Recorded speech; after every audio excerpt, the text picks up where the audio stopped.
আচ্ছা, গত ক্লাসে আমরা ডেপ চেক পর্যন্ত দেখেছিলাম এবং আমরা দেখেছিলাম যে আমরা যে ডেপটা প্রোভাইড করেছি অর্থাৎ ইফেক্টিভ ডেপ আমরা যেটা প্রোভাইড করেছি সেটা ঠিক আছে। সো এখন আমরা যাচ্ছি আমাদের লাস্ট স্টেপে। ঠিক আছে, এবং লাস্ট স্টেপটা কি ছিল? Steel calculation. So steel calculation করার জন্য আমরা দুইটা ফর্মুলা ব্যবহার করব। ঠিক আছে, আমরা দেখতে পাচ্ছি এটা হচ্ছে নাম্বার 1, এটা নাম্বার 2। সো এখানে কিছু ব্যাপার আসলে সবাইকে জানতে হবে, সেটা হচ্ছে এই ফর্মুলা আসলে কোত্থেকে আসছে, বিশেষ করে দিস ওয়ান, এই ফর্মুলাটা কোত্থেকে আসছে এটা সবাইকে জানতে হবে। একটা ফর্মুলা যে কেউ মুখস্থ করতে পারে, কিন্তু একজন ইঞ্জিনিয়ার হিসেবে অবশ্যই জানতে হবে যে এটা কি কারণে বা এটা কিভাবে এরকম হলো, কেন এরকম হইলো। সো আমি একটু দেখানোর চেষ্টা করি সবাইকে। এই ফর্মুলাটাকে তোমরা মনে মনে আর গুণ করো। আর গুণ করলে কি পাচ্ছ?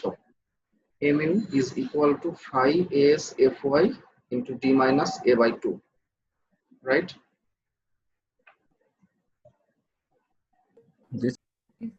জি স্যার। আমরা সবাই জানি যে ultimate moment mu is equal to strength reduction factor phi into nominal moment mn। এটা সবাই জানি আমরা, তাই না? জি স্যার। ঠিক আছে। আচ্ছা, ইউএসডি মেথডের, এটা হচ্ছে ইউএসডি মেথড অনুসারে আমি এখন যা দেখাচ্ছি সবই হচ্ছে ultimate strength design method, USD method. So USD method অনুসারে আমরা এই ফর্মুলা সবাই জানি। সো এখানে নমিনাল মোমেন্ট হচ্ছে mn। নমিনাল মোমেন্ট মানে হচ্ছে কোনো একটা মেম্বার মানে বিম বা স্ল্যাব বা কলাম, যে কোনো আরসিসি মেম্বার, যে কোনো একটা আরসিসি মেম্বার আসলে যতটুকু মোমেন্ট রেজিস্ট করতে পারে সেটা হচ্ছে mn। ঠিক আছে, সেইটাকে আমরা ফাই দ্বারা গুণ করে কমাই নিব। কেন কমাই নিব? কারণ ফাই হচ্ছে 1 থেকে ছোট। মোমেন্টের জন্য ফাই এর মান 0.9 আমরা সবাই জানি। সো 0.9 দ্বারা যদি কোনো সংখ্যাকে আমরা গুণ করি তাহলে কি হবে? সেটা কমে যাবে। সে কথার কথা, আমাদের নমিনাল মোমেন্ট হচ্ছে সাপোজ 100 কিপস ইনটু ফিট, এবং ফাই এর মান কত? 0.9 মোমেন্টের জন্য। শিয়ারের জন্য কিন্তু আলাদা 0.75, কম্প্রেশনের জন্য কিন্তু আবার আলাদা 0.65। ঠিক আছে, বা কখনো কখনো 0.75। সো যা বলছিলাম, ধরো যে নমিনাল মোমেন্ট হচ্ছে 100 কিলো পাউন্ড ইনটু ফিট। ঠিক আছে, সো যদি তাই হয় তাহলে আমরা ফাই দ্বারা গুণ করলে এটা কত পাবো? কত হবে এটা? 90 পাবো স্যার। পাবো হচ্ছে 90 কিপস ইনটু ফিট। এটা হচ্ছে আমাদের কি হবে? Ultimate moment, U for ultimate, বা এটাকে আমরা বলতে পারি ডিজাইন মোমেন্ট। অর্থাৎ এখানে ব্যাপারটা কি হচ্ছে? ব্যাপারটা হচ্ছে যে কোনো একটা বিম দেখা যাচ্ছে সে আসলে 100 কিপস ইনটু ফিট এই মোমেন্টে সে রেজিস্ট করতে পারে, কিন্তু আমরা সেফ সাইডে থাকার জন্য আমরা ধরে নিচ্ছি যে না, সে 100 রেজিস্ট করতে পারে না, সে রেজিস্ট করতে পারে 90 কিপস ইনটু ফিট। তো আমরা ম্যাটেরিয়ালের স্ট্রেংথকে আমরা একটু কমায় নিচ্ছি আর কি, সেফ সাইডে থাকার জন্য। ইউএসডি মেথডের মেন প্রিন্সিপল বা মূলনীতি কিন্তু এইটাই। আমরা লোড ফ্যাক্টর দিয়ে গুণ করে লোডকে বাড়াই নিই, এবং স্ট্রেংথ রিডাকশন ফ্যাক্টর দিয়ে গুণ করে ম্যাটেরিয়ালের স্ট্রেংথকে আমরা কমাই নিই।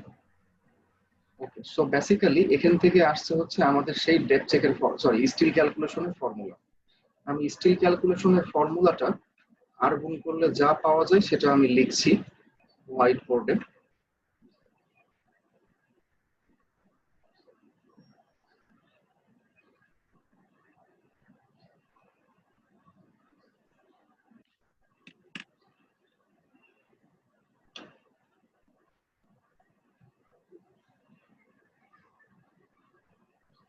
আমরা ফর্মুলাটাকে আর গুণ করলে এরকম পাই। ঠিক আছে, mu equal to phi s fy into d minus a by 2। So এই ফর্মুলাটা হচ্ছে বেসিক্যালি এই ফর্মুলারই একটা এক্সটেনশন। অর্থাৎ nominal moment mn is equal to s fy into d minus a by 2। mu is equal to phi into mn, এইটুকু হচ্ছে mn এর মান, এটুকু। ঠিক আছে। আর দ্বিতীয় কথা হচ্ছে যে আমরা সবাই জানি যে moment is equal to force into perpendicular distance এ, বা সোজা কথা force into perpendicular distance. Force into ডিস্টেন্সই হচ্ছে মোমেন্ট। এটা হচ্ছে কি মোমেন্টের একদম বেসিক সংজ্ঞা ছিল, আমরা ইঞ্জিনিয়ারিং মেকানিক্সে দেখে এসেছি। সো এখানে ফোর্স হচ্ছে এএস এফ ওয়াই, ফোর্সটা হচ্ছে এএস এফ ওয়াই। কারণ কি? কারণ আমরা এটা আবার সলিড মেকানিক্সে আমরা দেখেছিলাম যে force is equal to stress into area. Force is equal to কি ছিল? Stress into area. আর ডিসটেন্সটা হচ্ছে D minus A by two. এটা কিভাবে হয় এখন আমি দেখাচ্ছি। ফোর্স হচ্ছে এএস এফ ওয়াই, কিভাবে দেখো, আমরা এখানে একটা ফিগার দেখতে পাচ্ছি। এটা হচ্ছে নিলসন স্যারের 15th এডিশনের বইয়ের পেজ নাম্বার 91। ঠিক আছে। সো এখানে এই ফিগারটা it is very important. If you want to understand the USD method, then this figure is very much important for you. এখানে দেখানো হচ্ছে যে একটা বিম বা স্ল্যাবের মধ্যে কিভাবে আসলে রেজিস্টিং মোমেন্ট তৈরি হয় সেটা এখানে দেখানো হচ্ছে। অর্থাৎ এই বিম বা কলাম বা স্ল্যাবের মধ্যে কিন্তু এই জিনিসগুলা সবসময় হচ্ছে, কিন্তু আমরা এগুলো বাইরের থেকে দেখতে পারি না। ঠিক আছে।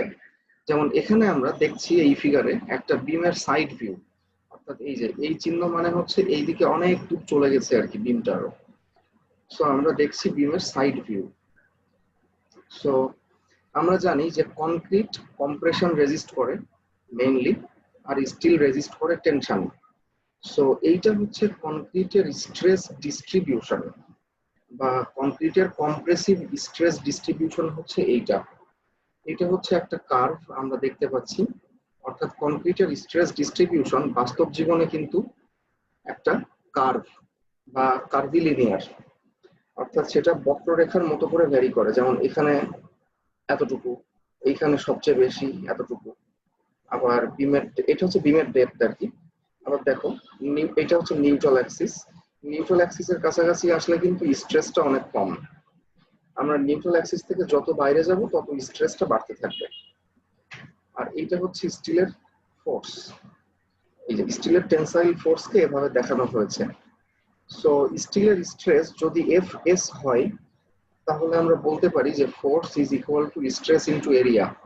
স্টিলের এরিয়া এস আর স্ট্রেস হচ্ছে এফ এস, তার মানে স্ট্রেস ইনটু এরিয়া সমান কি? স্টিলের টেনসাইল ফোর্স বা টেনশন বা টেনসাইল ফোর্স টি। এটাকে এস এফ ওয়াই বলা হচ্ছে। কারণ কি? কারণ আমরা ধরে নিচ্ছি যে এখানে স্টিলটা ইল্ড করবে বা স্টিলটা ফেল করবে। আর কোনো কিছু যখন ফেল করে তখন তার স্ট্রেস হয় ইল্ড স্ট্রেসের সমান। স্টিলের স্ট্রেস ইল্ড স্ট্রেসের সমান হয়, অর্থাৎ এফ ওয়াই হয়। তাহলে যদি স্টিলের স্ট্রেস এফ ওয়াই হয়, তাহলে স্টিলের টেনসাইল ফোর্স কত হবে? S into F Y. ঠিক আছে। সো এটাই হচ্ছে আমাদের সেই force, S into F Y.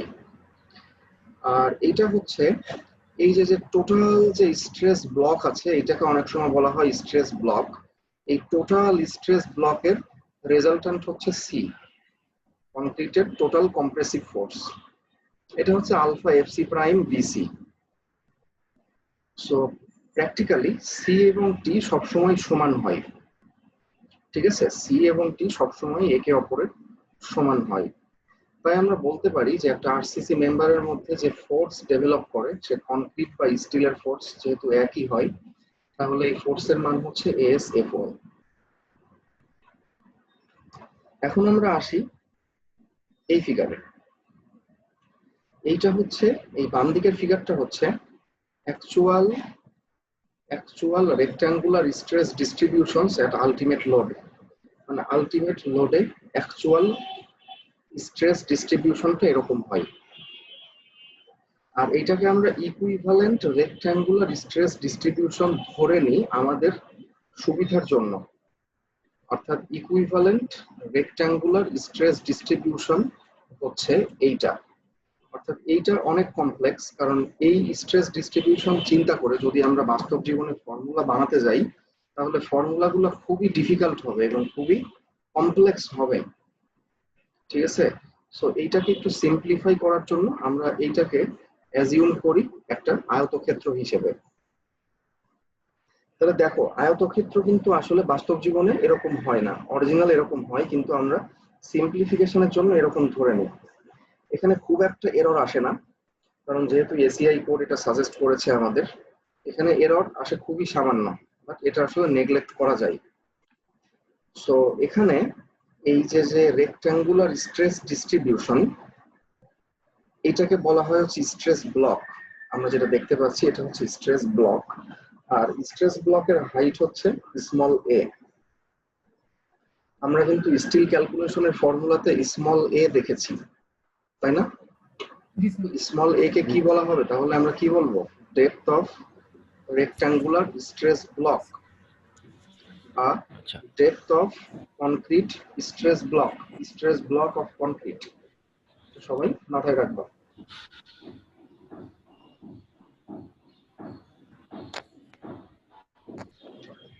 So এখানে এখন একটু খেয়াল করো যে সি এবং টি এর মধ্যে আসলে ডিস্টেন্স কতটুকু আছে।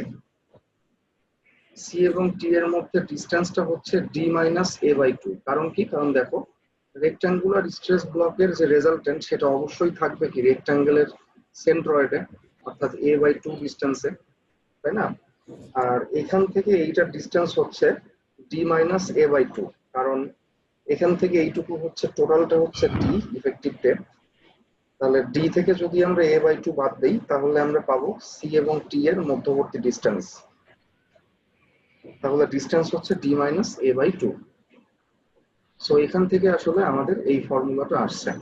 ঠিক আছে, নমিনাল মোমেন্ট। একটা আরসিসি মেম্বারের মেইন প্রিন্সিপালই কিন্তু এইটা, যে এখানে একটা কনক্রিটের ফোর্স থাকবে সি, আর একটা থাকবে হচ্ছে কি স্টিলের টেনসাইল ফোর্স টি।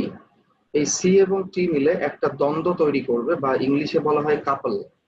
কাপল মানে কি দুইটা প্যারালাল ফোর্স, সমান প্যারালাল এবং কি একে অপরের বিপরীতমুখী। সো দুইটা ফোর্স মিলে একটা, দেখো এখানে একটা অ্যান্টি ক্লকওয়াইজ মোমেন্ট তৈরি করছে। সো এইটাই হচ্ছে মেনলি এই বিমের রেজিস্টিং মোমেন্ট। আর রেজিস্টিং মোমেন্টের সূত্র তাহলে কি? আর টি ইনটু এই ডিসটেন্সটা, এটাই nominal moment mn is equal to t into this distance। যদি এই ডিসটেন্সটাকে আমরা a ধরি তাহলে আমরা বলতে পারি যে nominal moment mn is equal to f into a, অথবা আমরা এটাকে আমাদের মতো করে বলতে পারি t into a, force into distance। Okay, so এখান থেকে আসলে আসছে এই ফর্মুলা। তাহলে আমি আশা করি যে এখন তোমরা এই ফর্মুলার ব্যাকগ্রাউন্ড সম্পর্কে পুরোপুরি ক্লিয়ার। সো এই ফর্মুলা থেকে আমরা পাচ্ছি যে AS is equal to mu divided by এই যে এইটুকুকে আমরা নিচে নিয়ে আসছি phi fy into d minus a by 2।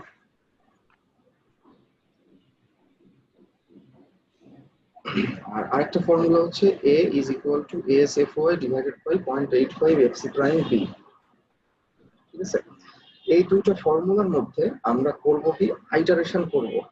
Iteration মানে হচ্ছে পুনরাবৃত্তি, অর্থাৎ আইটারেশন প্রক্রিয়ার মাধ্যমে আমরা এখান থেকে এএস এর মানটা বের করব, স্টিলের মানটা বের করব। কিভাবে করব দেখো, ইন্টেরিয়র সাপোর্ট, প্রথমে আমরা ইন্টেরিয়র সাপোর্টের জন্য স্টিলের মান বের করব। সো এখানে আমরা জানি ইন্টেরিয়র সাপোর্টের মোমেন্ট আমরা পেয়েছি কত? 6.43। আমরা মোমেন্ট ক্যালকুলেশন থেকে পেয়েছিলাম এই যে ইন্টেরিয়র সাপোর্টে 6.43। সো এই 6.43 কিপস ইনটু ফিট, এই মোমেন্টের জন্য কতটুকু স্টিল লাগবে সেটা আমরা দেখব। আর এখানে ডি প্রোভাইডেড হচ্ছে 5.5 ইঞ্চি। এই যে এখানে এই ডিটা হচ্ছে ডি প্রোভাইডেড। তাহলে এখন আমরা ইকুয়েশন 1 আর 2 এর মধ্যে আইটারেশন করব। দেখো আমি নিয়মটা বলছি, প্রথমে আমরা একটা টেবিল করব, টেবিল করলে আমাদের সুবিধা হবে বুঝতে। দেখো এখানে আমরা প্রথমে equation number 1 A a is equal two 1 ইঞ্চি ধরে নিব। অর্থাৎ a ইজ ইকুয়াল টু 1 আমরা এক নাম্বার ইকুয়েশনে ইনপুট দিব। তো এখানে যদি 1 বসাই তাহলে দেখো mu তো আমাদের জানা আছে, এইটা phi হচ্ছে স্ট্রেংথ রিডাকশন ফ্যাক্টর 0.9, আর fy হচ্ছে স্টিলের ইল্ড স্ট্রেস 60 psi অথবা 60,000 psi, এটা অঙ্কে দেওয়াই আছে। সো আমরা জি স্যার। ইজিলি আসলে as এর মানটা পেয়ে যাব।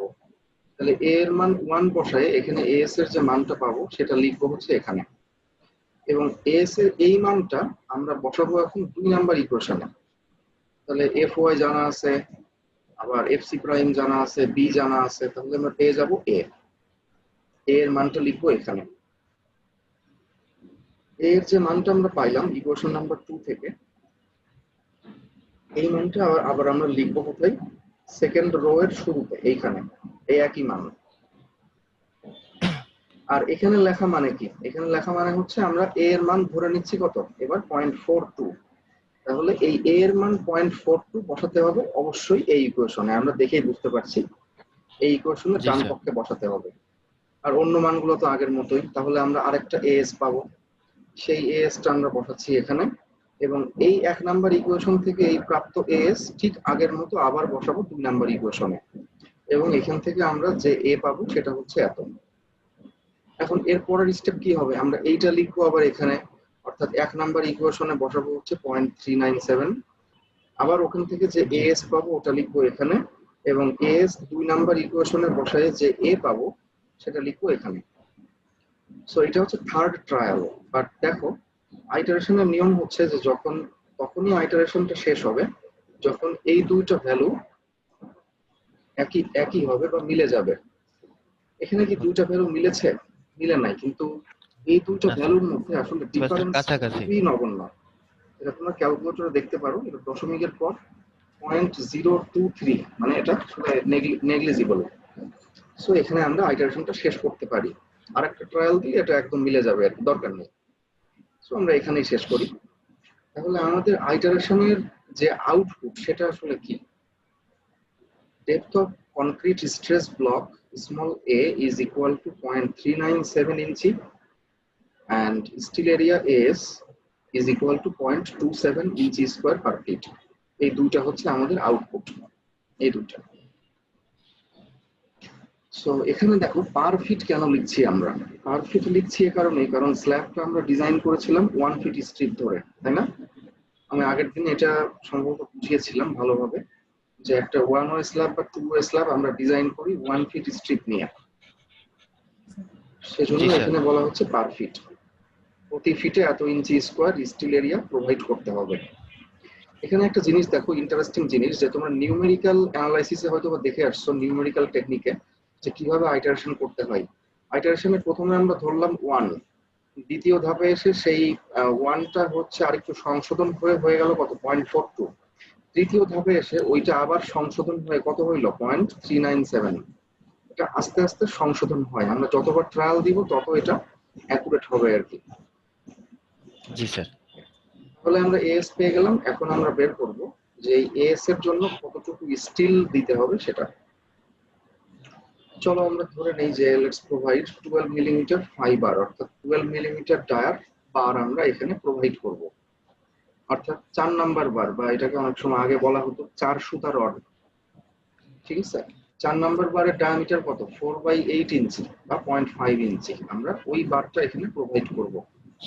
সো যদি 4 নাম্বার বার প্রোভাইড করি তাহলে তার স্পেসিং হবে হচ্ছে এত 8.8 ইঞ্চি সেন্টার টু সেন্টার। আমরা এই পর্যন্তই রাখি, এইটা আমরা এখন লিখবো না, এটা পরে লিখবো। তাহলে আমরা পাইলাম যে 4 নাম্বার বার বসাতে হবে 8.8 ইঞ্চি পরপর, একটা বারের সেন্টার থেকে অন্য বারের সেন্টার হবে কত 8.8 ইঞ্চি। বুঝতে পেরেছো স্যার এটা কিভাবে হলো স্যার? এই ক্যালকুলেশন? হ্যাঁ স্যার। আচ্ছা, এইটা হচ্ছে ঐকিক নিয়ম। কেমন ঐকিক নিয়ম দেখো, যে 0.27 ইঞ্চি স্কোয়ার পার ফিট আমি বললাম, তাই না? সো জি স্যার। তার মানে 0.27 0.27 ইঞ্চি স্কোয়ার এরিয়ার জন্য, স্টিলের জন্য আমাদের স্পেসিং দরকার কতটুকু, জায়গা দরকার কতটুকু? 12 ইঞ্চি। কারণ কি 1 জি ফিট স্যার। মানে কত? 12 ইঞ্চি। জি স্যার। 0.27 ইঞ্চি স্কোয়ারের জন্য দরকার হচ্ছে 12 ইঞ্চি। অতএব 1 ইঞ্চি স্কোয়ারের জন্য স্পেসিং দরকার কতটুকু? 12 ডিভাইডেড বাই 0.27, তাই তো? জি স্যার। জি স্যার। আচ্ছা, এখন তাহলে আমরা যে বার দিচ্ছি, সাপোজ 4 নাম্বার বার বা 12 মিলিমিটার বার আমরা দিচ্ছি, তাহলে 12 মিলিমিটার বারের এরিয়া কত? 0.2 ইঞ্চি স্কোয়ার, তাই না? মোটামুটি 0.2 ইঞ্চি স্কোয়ার 12 নাম্বার বারের এরিয়া, একটা মানে ক্রস সেকশনাল এরিয়া। একটা 12 নাম্বার বারের ক্রস সেকশনাল এরিয়া কত? 0.2 ইঞ্চি স্কোয়ার। তাহলে অতএব 0.2 ইঞ্চি স্কোয়ার এরিয়ার জন্য আমাদের স্পেসিং দরকার, তাহলে কতটুকু বলো? এই একের জন্য আমরা পেয়েছিলাম হচ্ছে 12 ডিভাইডেড বাই 0.27, তাই না? তাহলে এখন জি পয়েন্ট স্যার। 2 এর জন্য কতটুকু দরকার? এটা উপরে গুণ 12 into 0.2. 12 ইন্টু 0.2। সো যদি আমরা সাপোজ 10 মিলিমিটার বার নিতাম, 10 মিলিমিটার বারের এরিয়া কত হইতো? 0.1 ইঞ্চি, সরি 0.11 ইঞ্চি স্কোয়ার। তাহলে এখানে তখন কত আসতো? 0.11, তাই না? বা যদি ধরো আমরা 5 মিলিমিটার, সরি 5 নাম্বার বার নিতাম, অর্থাৎ 16 মিলিমিটার বার নিতাম, তাহলে এখানে কত আসতো? 0.31। ঠিক আছে, এই আর কি। তাহলে এই ফর্মুলার মাধ্যমে আমরা স্পেসিং বের করতে পারি। ওকে, তাহলে এখন আসো মিড স্প্যানে। আমাদের যেহেতু মোমেন্ট 3 রকম, তাহলে স্পেসিং কয় রকম হবে? 3 রকম হবে নাকি? মোমেন্ট যে কয় রকম, স্পেসিং সে কয় রকমই হবে অবশ্যই, কারণ আমরা মোমেন্টের জন্যই কিন্তু স্টিল বের করছি। সো এখন তাহলে মিড স্প্যান। মিড স্প্যানে আমরা ক্যালকুলেশন থেকে কত পেয়েছিলাম?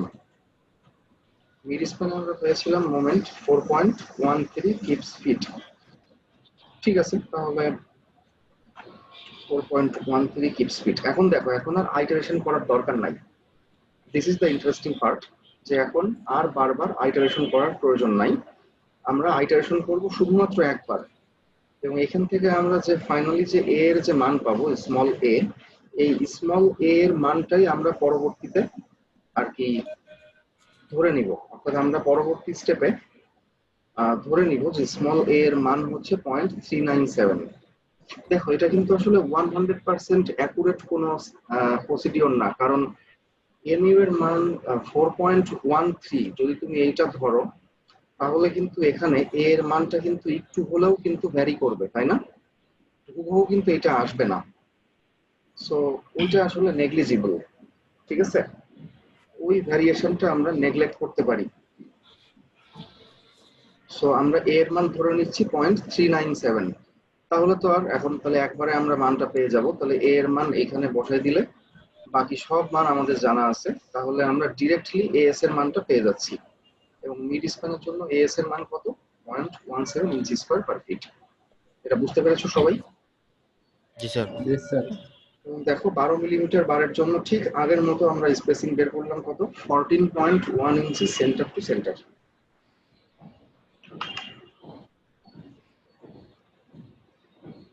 তাহলে বাকি আছে কে? বাকি আছে এক্সটেরিয়র সাপোর্ট। এক্সটেরিয়র সাপোর্টে মোমেন্ট সবচেয়ে কম, সো এখানে আমরা স্পেসিং পাবো সবচেয়ে বেশি। কারণ কি, যত বেশি মোমেন্ট হবে সেই মোমেন্টকে রেজিস্ট করতে গেলে কি তত বেশি স্টিল লাগবে, তাই না? জি স্যার। তার মানে কি, মোমেন্ট যত বেশি হবে স্টিল তত বেশি লাগবে এবং স্পেসিং তত কম হবে, এবং মোমেন্ট যত কম তত স্টিলও কম লাগবে, স্পেসিং বেশি হবে। সো ঠিক আছে, তাহলে আগের মতো আমরা এখানে এ এর মান 0.397 ধরছি এবং মোমেন্টের মান ধরছি 2.41। এবং দেখো একটা ব্যাপার, যে এখানে কিন্তু ইউনিট গুলো খুব সাবধান,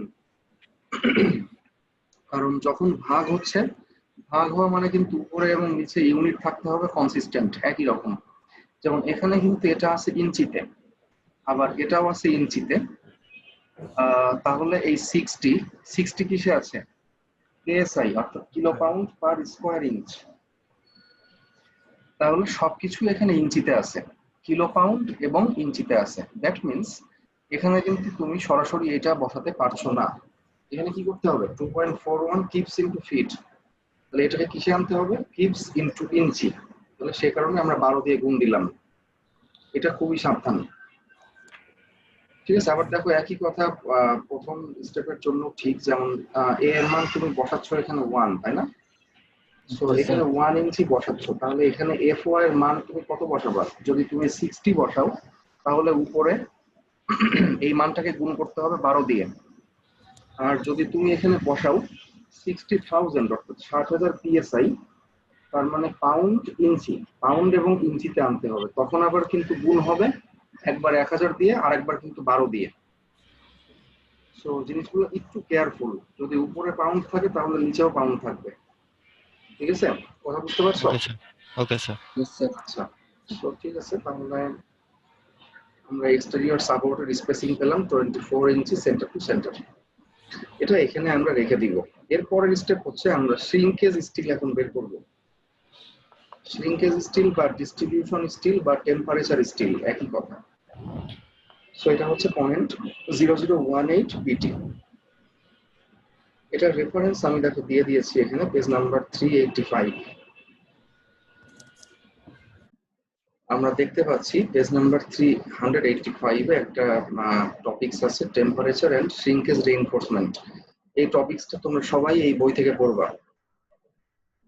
এই যে এখান থেকে শুরু করে এই টেবিল পর্যন্ত, ঠিক আছে, এটা পড়বা, এটা পড়লে বুঝতে পারবো সবকিছু। সো এখন আমি দেখাবো টেবিল 12.2। এখানে কি লেখা আছে ভালো মতো খেয়াল করো।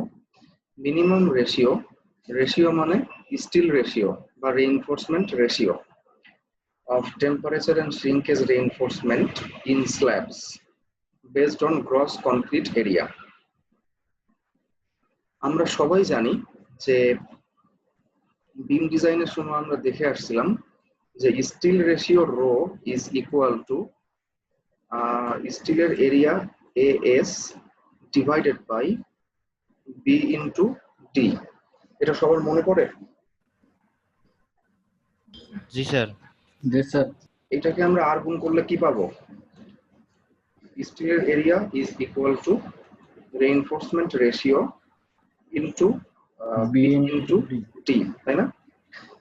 সবসময় তাই, steel area is equal to reinforcement ratio rho into BD. So এখানে বি ইনটু ডি অর্থাৎ উইথ ইনটু ইফেক্টিভ ডেপথ, তাই না? সো কিন্তু এখানে তা হবে না, কারণ এখানে দেখো বলা আছে যে based on gross concrete area. Gross মানে হচ্ছে টোটাল, মানে পুরাটা।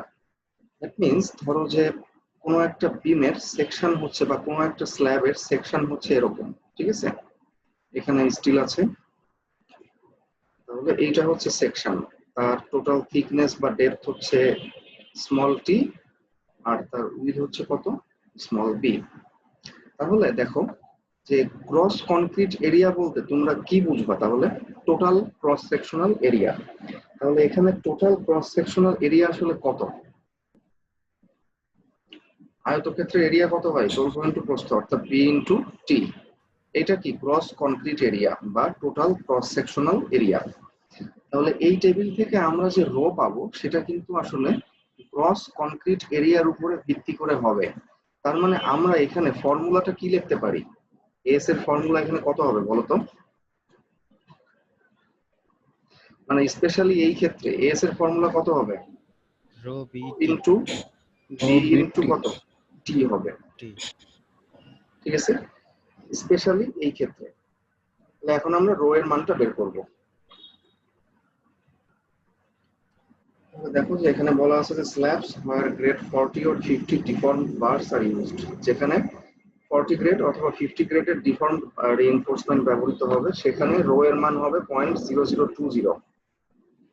Slabs where grade 60 deformed bars is used, যেখানে গ্রেড 60 বার ব্যবহৃত হয় সেখানে কত হয় ratio? 0.0018।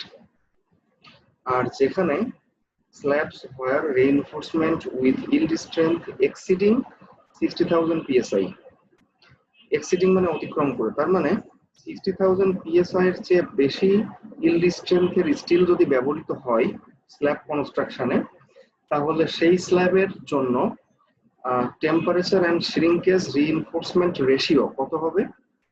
0.0018 into 60,000 divided by FY।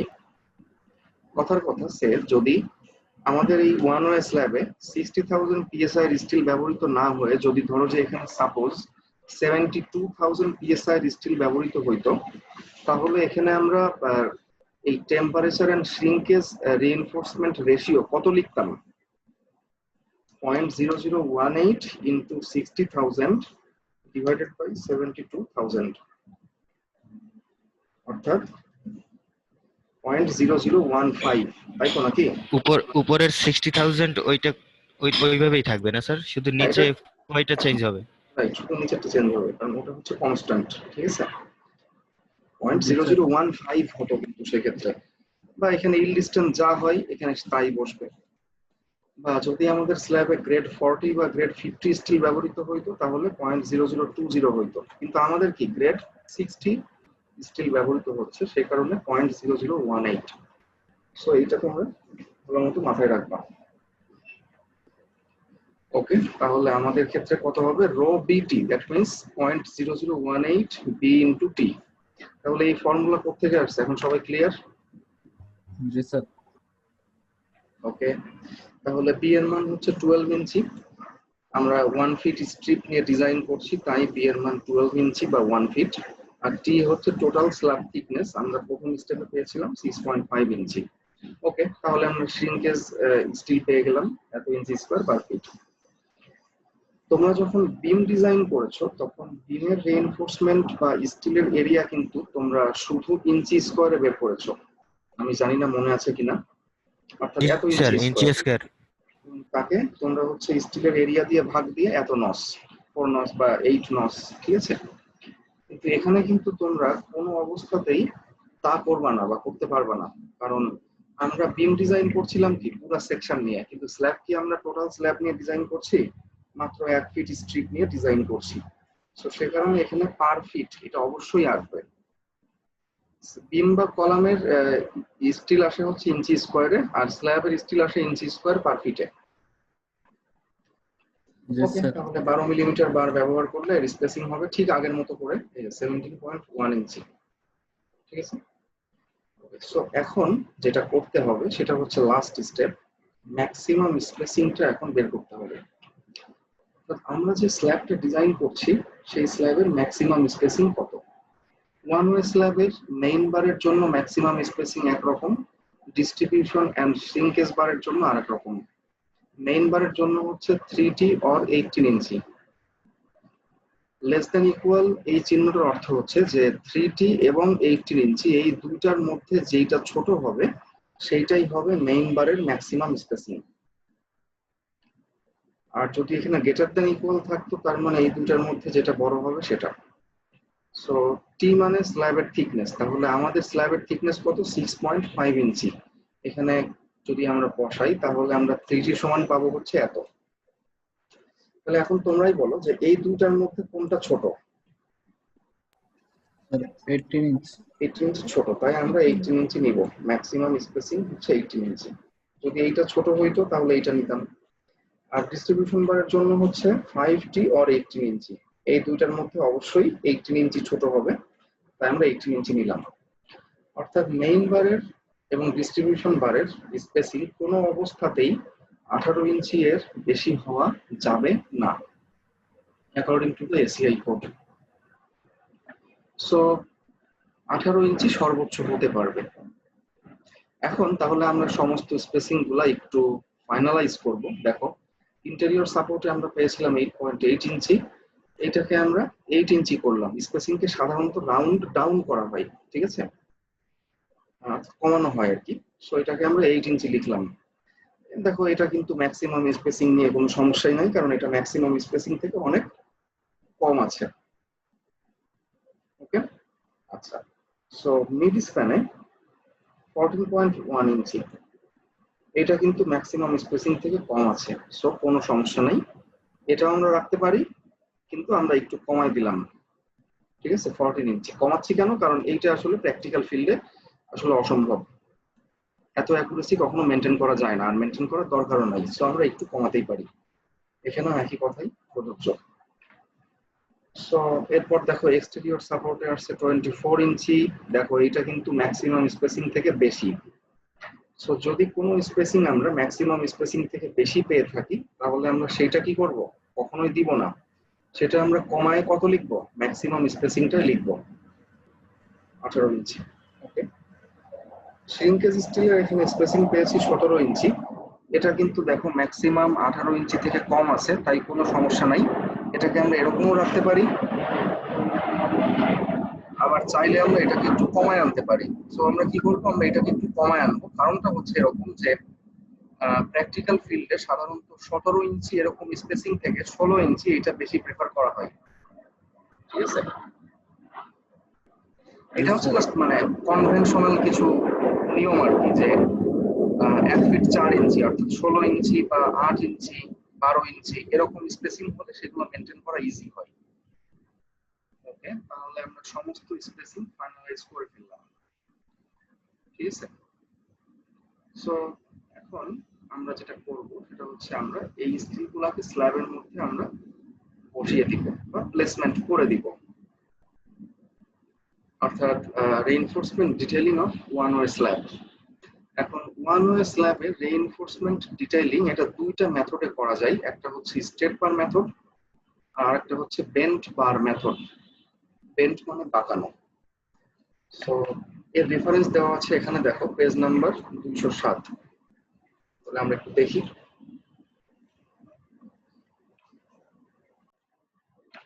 Page number 207-এ আমরা দেখতে পাচ্ছি যে এখানে ফিগার 6.21 এর দুইটা ফিগার এখানে দেখানো হচ্ছে।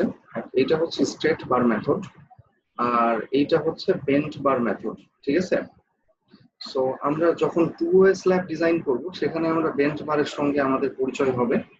সো আপাতত আমরা ব্যবহার করছি স্ট্রেট বার মেথড। আমি স্ট্রেট বার মেথডটা দেখাবো। ওয়ান ওয়ে স্ল্যাব কিন্তু বেন্ট বার মেথডেও ডিজাইন করলে হবে, কোনো সমস্যা নেই, বাট আমি এখন দেখাবো হচ্ছে কিভাবে আমরা স্ট্রেট বার মেথডে এটা ডিজাইন করতে পারি, অর্থাৎ এই ফিগারটা আমরা ফলো করব। ঠিক আছে, আচ্ছা এখন কিছু কথা আছে এই ফিগার সম্পর্কে। সেটা হচ্ছে এখানে দেখো বলা আছে যে এর আগের পেজে এই লাইনগুলো একটু পড়তে হবে। আমি একটু আগে বলি যে এখানে দেখো বাম পাশের যে স্প্যান একদম লেফট পয়েন্টে আমরা দেখতে পাচ্ছি যে এখানে এইটা হচ্ছে বিম আর কি, এটা বোঝাচ্ছে বিম আর এটা বোঝাচ্ছে কলাম। সো কলামের সঙ্গে বিমটা কিন্তু এখানে সিম্পলি সাপোর্টেড অবস্থায় আছে। কিভাবে আমরা বুঝলাম সিম্পলি সাপোর্ট, কারণ এই যে এখানে বিমের বর্ডারটা এখানে আলাদাভাবে দেখানো আছে, দ্যাট মিন্স এটা হচ্ছে সিম্পল সাপোর্ট। আর এখানে দেখো বিম আর কলামের কিন্তু আলাদা কোনো বর্ডার দেওয়া নাই, দ্যাট মিন্স এটা হচ্ছে ফিক্সড সাপোর্ট। এটাও ফিক্সড সাপোর্ট বা মনোলিথিক, বাট এটা কিন্তু সিম্পল সাপোর্ট। একটু মনে করে দেখো, আমরা মোমেন্ট কোএফিসিয়েন্ট নেওয়ার সময় দেখেছিলাম যে যদি ডিসকন্টিনিউয়াস এজে সিম্পল সাপোর্ট থাকে তাহলে তাকে বলা হয় ডিসকন্টিনিউয়াস এজ আনরেস্ট্রেন্ড।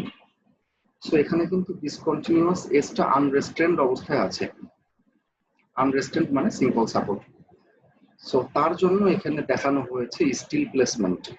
এখানে একটা কথা বলা আছে যে note in figure 6.21 that the beam at the exterior support at the left is shown to be simply supported. অর্থাৎ বাম পাশে যে এক্সটেরিয়র সাপোর্টে বিমটাকে সিম্পলি সাপোর্টেড দেখানো আছে, আমি যেটা বললাম আর কি। If the beam is monolithic with exterior columns, যদি বিমটা এক্সটেরিয়র কলামের সঙ্গে মনোলিথিক হয় বা একসঙ্গে কাস্টিং করা হয়, বিল্ট ইন্টিগ্রাল হয়, or with a concrete wall at the end, মানে কলাম বা ওয়ালের সঙ্গে যদি ফিক্সড হয়, তাহলে কি হবে, details for a typical interior span could be used for the end span as well. অর্থাৎ টিপিক্যাল একটা ইন্টেরিয়র স্প্যানের যে ডিটেইলস সেটাই ব্যবহার করতে হবে এন্ড স্প্যানের জন্য। অর্থাৎ টিপিক্যাল ইন্টেরিয়র স্প্যান এর অর্থ কি, সাধারণ যে কোনো একটা ইন্টেরিয়র স্প্যানের জন্য যে ডিটেইলিং বা যে রিইনফোর্সমেন্ট সেটাই সেই একইভাবে আমরা এন্ড স্প্যানেও ব্যবহার করব। তাহলে টিপিক্যাল ইন্টেরিয়র স্প্যান। আচ্ছা এখন তার আগে আমরা বুঝি আমাদের বিম বা আমাদের স্ল্যাবটা কি মনোলিথিক না? এন্ড স্প্যানের সঙ্গে এই যে এর সঙ্গে কি মনোলিথিক না? জি স্যার। তো তাহলে কি আমরা এরকম ব্যবহার করতে পারবো? পারবো না। না স্যার। আমাদেরকে ব্যবহার করতে হবে টিপিক্যাল একটা ইন্টেরিয়র স্প্যানের জন্য যেভাবে দেওয়া আছে সেভাবে। দ্যাট মিন্স এইটা দেখো, জি স্যার। এটা কিন্তু একটা ইন্টেরিয়র স্প্যান, ঠিক আছে, কারণ এইদিকে আরো অন্যান্য স্প্যান আছে। তার মানে এইটা হচ্ছে একটা টিপিক্যাল ইন্টেরিয়র স্প্যান, অর্থাৎ এই স্প্যানের জন্য যেভাবে দেখানো আছে আমরা সেইভাবে স্টিল গুলাকে বসাবো। যদি সিম্পলি সাপোর্টেড হইতো আর কি, ডিসকন্টিনিউয়াস এজ আনরেস্ট্রেন্ড হইলে আমরা এইভাবে বসাইতাম, অর্থাৎ এই যে টপ স্টিল তখন আসতো হচ্ছে L1/4, কিন্তু এখন টপ স্টিল কতটুকু আসবে? L/3, তাই না? আগে আসতো L/4, এখন আসবে কি L/3। আরেকটা ব্যাপার দেখো যে এখানে স্ট্রেট বার দুই রকম আছে, একটা হচ্ছে একদম অল থ্রু চলে গেছে স্ল্যাবের মধ্যে, অর্থাৎ নিচে যে বার দেখানো আছে এটা অল থ্রু, প্রত্যেকটা সাপোর্টের মধ্যে এটা 6 ইঞ্চি পরিমাণ ঢুকবে এই রড। এই যে এই সাপোর্টে ঢুকছে 6 ইঞ্চি, এটাতে ঢুকছে 6 ইঞ্চি, আবার এখানেও মানে প্রত্যেকটা সাপোর্টের মধ্যে এটা 6 ইঞ্চি ঢুকবে, ঠিক আছে। একটা বার হচ্ছে এরকম, আর আরেকটা বার আমরা দিব এই বারের পাশাপাশি দিব, সেটা কিরকম হবে? সেটা হবে হচ্ছে কাট অফ বার, অর্থাৎ দেখো সাপোর্ট থেকে L/8 ডিস্টেন্সে এই বারটাকে আমরা কেটে দিব আর শেষ করে দিব, বোঝা গেছে? জি স্যার। একটা হচ্ছে অল থ্রু বার হবে আর আরেকটা বার হবে কেমন? কাট অফ বার। সো দেখো এইখানে কিন্তু কাট অফ বারও কিন্তু সাপোর্টের মধ্যে 6 ইঞ্চি ঢোকানো আছে। কারণ কি? কারণ এটা সিম্পল সাপোর্ট তাই, কিন্তু এটা কিন্তু সিম্পল সাপোর্ট না, আমাদেরটা কিন্তু সিম্পল সাপোর্ট না। তাই আমাদের কেমন হবে দেখো, আমাদের কিন্তু এখানে কাট অফ বার এই ইন্টেরিয়র প্যানেলে কিন্তু 6 ইঞ্চি ঢোকানো নাই। এটা কত? সাপোর্ট থেকে L/8 ডিস্টেন্সে এটা শেষ হয়ে গেছে, ঠিক আছে। তো আমাদের ক্ষেত্রে এরকম হবে আর কি, অর্থাৎ কাট অফ বারটা সাপোর্ট থেকে L/8 ডিস্টেন্সে শুরু হবে, আবার এইদিকেও L/8 ডিস্টেন্সে শেষ হবে। এখানে দেখো যে দুই স্যার লেয়ার বারের মধ্যে ভার্টিক্যাল স্পেসিং দেখানো হচ্ছে 0 ইঞ্চি। এরও আবার একটা অর্থ আছে। যখন দেখবা যে কোনো একটা ড্রয়িং এ এভাবে দেখানো আছে, তার অর্থ হচ্ছে যে এই দুইটা লেয়ার আসলে পাশাপাশি আছে, এটা উপরে নিচে নাই, এটা আছে কোথায়? পাশাপাশি। হ্যাঁ, এবার বলো। স্যার তাইলে আমাদের এই পাশে যে এক্সটেরিয়র যে পার্টটা আর কি, বিমটা, ওইখানে তো আমাদের L/8 ব্যবহার করা লাগবে না, ওই কাট অফ যে রডটা ডেফিনেটলি, আছে ওইটার জন্য? হ্যাঁ ডেফিনেটলি L/8 ব্যবহার করতে হবে, আমি সেটাই বললাম যে এইটা কিন্তু ফলো করব না, আমরা ফলো করব হচ্ছে এইটুকু, এই স্প্যানটা ফলো করবো। দ্যাট মিন্স কাট অফ বারও L/8 থেকে শুরু হবে, আবার এইদিকে এসে L/8 থেকে শেষ হয়ে যাবে, ঠিক আছে। শুধুমাত্র যে অল থ্রু বার সেটা সাপোর্টের মধ্যে 6 ইঞ্চি ঢুকবে। এখন একটা জিনিস চিন্তা করো, সাপোজ ধরো যে এই সাপোর্ট বা এই বিমটার উইথ যদি হয় 12 ইঞ্চি, সে কথার কথা, তাহলে কিন্তু আসলে এখানে কোনো গ্যাপ থাকছে না, এখানে টোটাল স্টিলটা কিন্তু চলে যাচ্ছে অল থ্রু। বা যদি বিমের উইথ যদি একটু বেশি হয়, 18 ইঞ্চি হয়, তখন হয়তো বা এদিকে 6 এদিকে 6, তার মানে বাকি থাকবে 6 ইঞ্চি, ঠিক আছে। এটা বিমের উইথের উপর নির্ভর করে, অর্থাৎ অল থ্রু বার সাপোর্টের মধ্যে মিনিমাম 6 ইঞ্চি ঢুকবে, এটাই হচ্ছে আর কি প্রথম লাইন। ওকে, তাহলে আমরা এখন স্টিল প্লেসমেন্ট করব এইটুকু এই স্প্যানটাকে ফলো করে।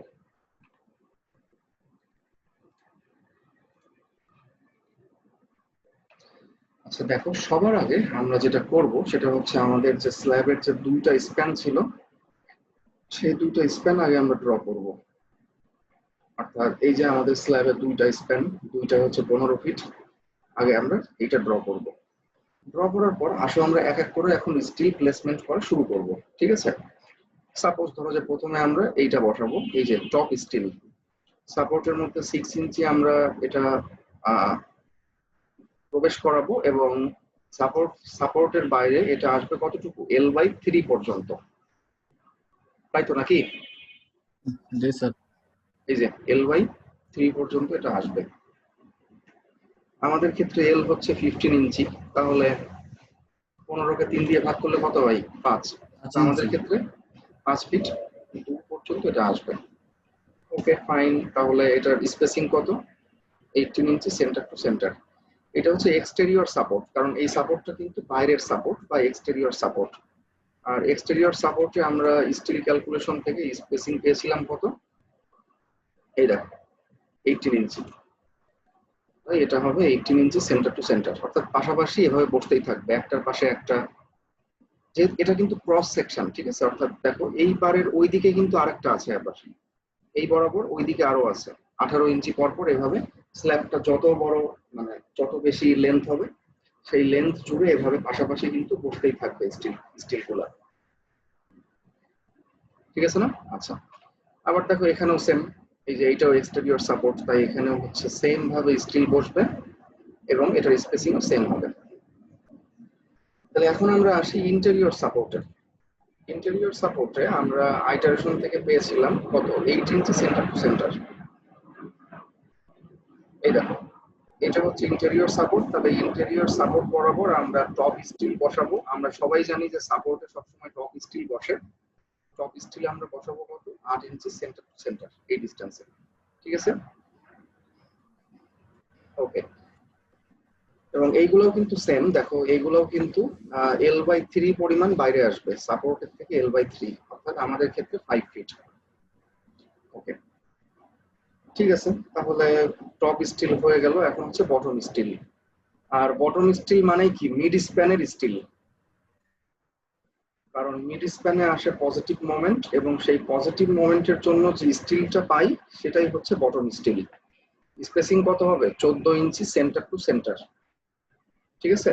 এটা আমরা পেয়েছি। তাহলে 14 ইঞ্চি এখানে দিতে হবে। কিন্তু দেখো এখানে ব্যাপারটা হচ্ছে অল থ্রু একটা বার যাবে, তার পাশে বসবে একটা কাট অফ বার, তার পাশে আবার একটা অল থ্রু বার, তার পাশে আবারও কাট অফ বার। তাহলে যদি তাই হয় তাহলে একটা কাট অফ বার থেকে আর একটা কাট অফ বারের ডিস্টেন্স কত হয় বলতো? ধরো যে এটা একটা অল থ্রু বার আমরা বসাচ্ছি স্ল্যাবে। ধরো যে এটা হচ্ছে আমাদের সেই স্ল্যাব, ওয়ান ওয়ে স্ল্যাব, ঠিক আছে, অনেক লম্বা এবং শর্ট ডিরেকশনে অনেক খাটো। সো এটা হচ্ছে আমাদের ওয়ান ওয়ে স্ল্যাব। তাহলে আমরা বটম বার একটা বসাচ্ছি অল থ্রু বার, আর একটা হচ্ছে কাট অফ বার ছোট, তার পাশে আরেকটা অল থ্রু বার, তার পাশে আরেকটা কাট অফ বার। এভাবে অল্টারনেটিভ ওয়েতে এটা বসতে থাকে এগুলা, ঠিক আছে, all through cut off. So আমরা স্টিল ক্যালকুলেশন থেকে পেয়েছি যে একটা স্টিল থেকে আরেকটা স্টিলের সেন্টার টু সেন্টার ডিস্টেন্স হতে হবে কত, 14 ইঞ্চি, তাই তো নাকি? তাহলে এটা 14 ইঞ্চি, এটা 14 ইঞ্চি, এটা 14 ইঞ্চি, প্রত্যেকটাই 14 ইঞ্চি হতে হবে মিড স্প্যানের জন্য। তাহলে একটা অল থ্রু বার থেকে আরেকটা অল থ্রু বার অথবা একটা কাট অফ বার থেকে আরেকটা কাট অফ বারের মধ্যে স্পেসিং কত, মানে কত হচ্ছে, 28 ইঞ্চি। 14 দুগুণে কত হয়, 28 হচ্ছে, তাই না? স্যার সেই কারণে আমরা দেখো যে এখানে লিখছি এভাবে যে এই অল থ্রু বারও 28 ইঞ্চি সেন্টার টু সেন্টার, আবার এই কাট অফ বার গুলাও 28 ইঞ্চি সেন্টার টু সেন্টার, ঠিক আছে?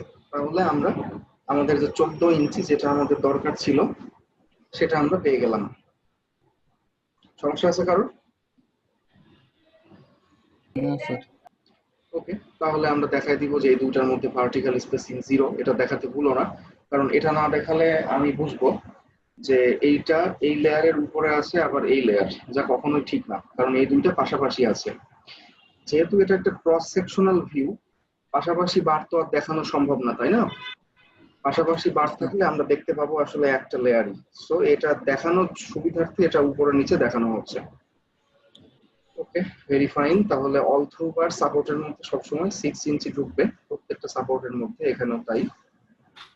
আর আমাদের ক্ষেত্রে দেখো আচ্ছা আরেকটা ব্যাপার, কাট অফ বার সাপোর্ট থেকে L/8 ডিস্টেন্সে শুরু হবে, আবার সাপোর্ট থেকে L/8 এ শেষ হয়ে যাবে। আমাদের ক্ষেত্রে L/8 হচ্ছে 22.5 ইঞ্চি, দেখে নিও। ওকে, তাহলে আমাদের মেইন স্টিল সব বসানো হয়ে গেল, টপ স্টিল বটম স্টিল বসানো শেষ। এখন হচ্ছে বসাতে হবে কি, শ্রিঙ্কেজ স্টিল। আর শ্রিঙ্কেজ স্টিলের স্পেসিং কত, 16 ইঞ্চি। তাহলে আমরা শ্রিঙ্কেজ স্টিল গুলা বসবে কি, লং ডিরেকশন বরাবর। আর আমরা তো বুঝতেই পারছি যেহেতু ক্রস সেকশনটা আমরা দেখছি, তাই লং ডিরেকশন বরাবর স্টিল গুলাকে কিন্তু আমরা একটা রাউন্ড হিসেবে দেখতে পাবো, তাই না? বৃত্ত হিসেবে দেখতে পাবো। সো তাহলে আমরা কয়েকটা এভাবে দেখাই দিব এবং আমরা এখানে চিহ্নিত করে দিব যে এটা হচ্ছে 16 ইঞ্চি সেন্টার টু সেন্টার। এগুলো হচ্ছে শ্রিঙ্কেজ স্টিল। এইভাবে চিহ্নিত করে আমরা দেখাই দিব। তাহলে পুরো জিনিসটাকে আমি আবার রিপিট করি। আমরা প্রথমে 2 স্প্যান স্ল্যাবটা আগে আঁকবো, 2টা স্প্যান আগে ড্র করব আউটলাইন। এরপরে আমরা এক্সটেরিয়র সাপোর্ট বা তোমাদের যেখান থেকে ইচ্ছা বসানো শুরু করতে পারো। আমরা এক্সটেরিয়র সাপোর্টে আগে এই 2টা স্টিল আগে বসাই দিলাম, মেইন স্টিল 18 ইঞ্চি পর পর। এরপর আমরা হচ্ছে ইন্টেরিয়র সাপোর্ট স্টিল বসালাম 8 ইঞ্চি পর পর। এরপর হচ্ছে আমরা কি করলাম, মিড স্প্যানের স্টিল বসালাম, একটা অল থ্রু বার আর একটা কাট অফ বার, এভাবে অল্টারনেট ওয়েতে। এরপর আমরা কি করলাম, আমরা হচ্ছে কয়েকটা ডিস্টেন্স আমরা মেনটেন করলাম, যেমন L/3, প্রত্যেকটা টপ স্টিলের ক্ষেত্রে L/3, আর বটম স্টিলের ক্ষেত্রে হচ্ছে কত, L/8, L/8। আর আমরা ডিস্ট্রিবিউশন বা শ্রিঙ্কেজ স্টিল দেখাই দিলাম, এর স্পেসিং 16 ইঞ্চি পর পর। তাহলে এই হচ্ছে আমাদের মোটামুটি ওয়ান ওয়ে স্ল্যাবের রেইনফোর্সমেন্ট ডিটেইলিং বা রেইনফোর্সমেন্ট ডিটেলস। একে অনেক সময় বলা হয় শুধু ডিটেলস বা detailing in straight bar method. তাহলে এইভাবে আমরা কোনো একটা ওয়ান ওয়ে স্ল্যাবকে আমরা পারফেক্টলি ডিজাইন করতে পারি। এখন তোমাদের কারো কোনো কোশ্চেন আছে? আমরা প্র্যাকটিক্যাল লাইফে যখন মানে এটার ডিজাইনটা করব, এইভাবেই খাতায় করব না কোনো সফটওয়্যার টফটওয়্যার আছে স্যার? স্ল্যাবের ডিজাইনের জন্য স্ল্যাব সাধারণত কোনো সফটওয়্যারে ডিজাইন করা হয় না। আমরা যে কাজটা করতে পারি সেটা হচ্ছে মাইক্রোসফট এক্সেল এর সহায়তা আমরা নিতে পারি, ঠিক আছে? এক্সেল এর সহায়তা নিলে যেটা হবে সেটা হচ্ছে আমাদের ডিজাইনটা আসলে খাতায় বারবার কষ্ট করে করার দরকার হবে না, ক্যালকুলেটরে ক্যালকুলেশন গুলো করার দরকার হবে না। কিন্তু এক্সেলে কিন্তু আসলে ফর্মুলা গুলো ওইভাবেই ইনপুট দিতে হবে, অর্থাৎ এই যে আমাদের স্টিলের ফর্মুলা, তারপর হচ্ছে টেপ চেকের ফর্মুলা, প্রত্যেকটা ফর্মুলা কিন্তু এক্সেলে ইনপুট দিতে হবে ওইভাবে। অর্থাৎ ডিজাইনটা আমরা এই প্রসেসেই করব, সাধারণত সফটওয়্যার আমরা ব্যবহার করতে চাইবো না স্ল্যাব ডিজাইনের জন্য। অ্যাটলিস্ট হয়তোবা আমরা সেটা খাতার পরিবর্তে মাইক্রোসফট এক্সেলে করতে পারি, দ্যাটস ইট। বাট এটা ম্যানুয়ালি করতে হয় বা করা উচিত স্ল্যাব ডিজাইনে, ঠিক আছে? জি স্যার, জি স্যার। আচ্ছা, কারো কোনো কোশ্চেন?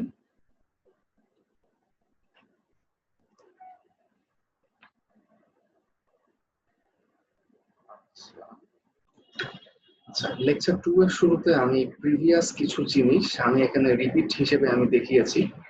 এটা একটু তোমাদের সুবিধার জন্য আমি দেখিয়েছি, কারণ অনেক কিছু হয়তো বা তোমরা ভিজুয়ালাইজ করতে পারো নাই বা পারছো কিনা আমি জানি না। যেমন লাইক ধরো যে এই যে আমরা দেখলাম ওয়ান ওয়ে স্ল্যাবের যে আমরা বেন্ডিং মোমেন্ট যে আমরা বের করলাম কোএফিসিয়েন্ট ব্যবহার করে, তো সেক্ষেত্রে কিন্তু আসলে ডায়াগ্রামটা কেমন ছিল, ডায়াগ্রামটা কিন্তু অনেকটা এরকম ছিল, তাই না? এদিকে ছিল 1/24, এদিকে ছিল 1/9, মিড স্প্যানে 1/14। সাধারণত সবসময় ইন্টেরিয়র সাপোর্টের মোমেন্ট বেশি হয়, ঠিক আছে? এক্সটেরিয়র সাপোর্ট থেকে ইন্টেরিয়র সাপোর্টের নেগেটিভ মোমেন্ট সবসময় বেশি হয়। মানে এখানে কোনটা বেশি, 1/24 বড় নাকি 1/9 বড়? অবশ্যই 1/9 বড়। জি স্যার। আর যেহেতু মোমেন্ট কোএফিসিয়েন্ট ব্যবহার করেছি, সো স্প্যান লেন্থ অবশ্যই ক্লিয়ার স্প্যান হতে হবে, ঠিক আছে?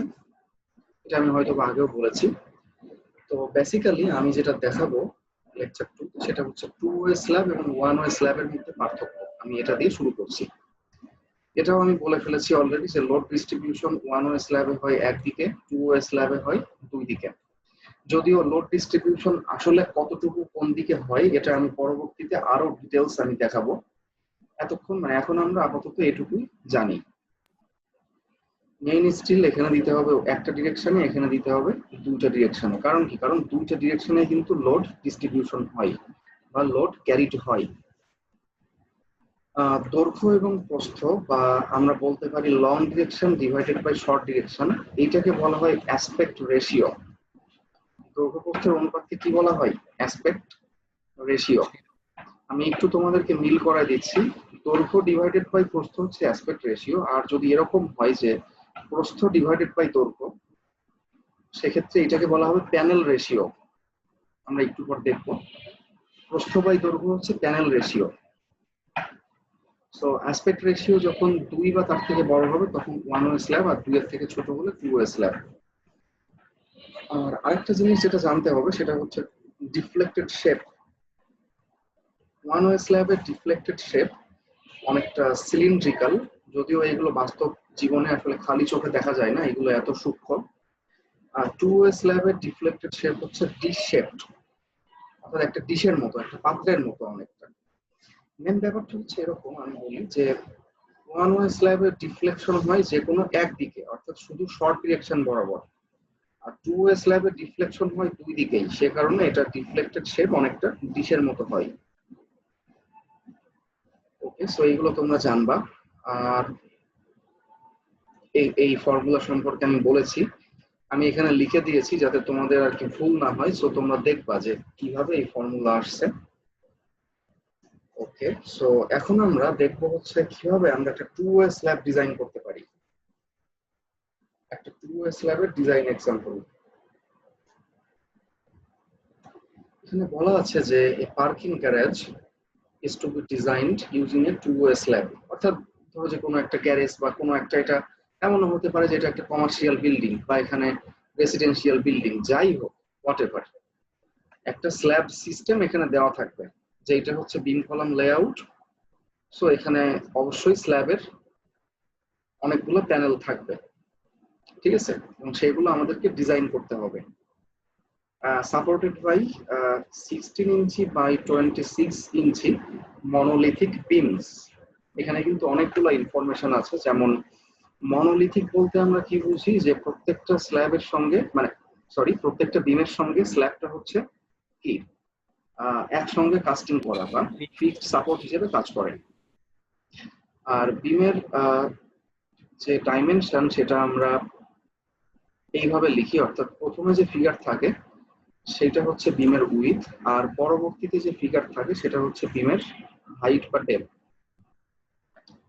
ওকে, live loading of 100 psf is specified, অর্থাৎ লাইভ লোডিং হচ্ছে 100 psf এখানে বলা আছে। বাস্তব জীবনে আমরা এসিআই কোড থেকে বা বিএনবিসি কোড থেকে আমরা এই লাইভ লোডটা কিন্তু ব্যবহার করব।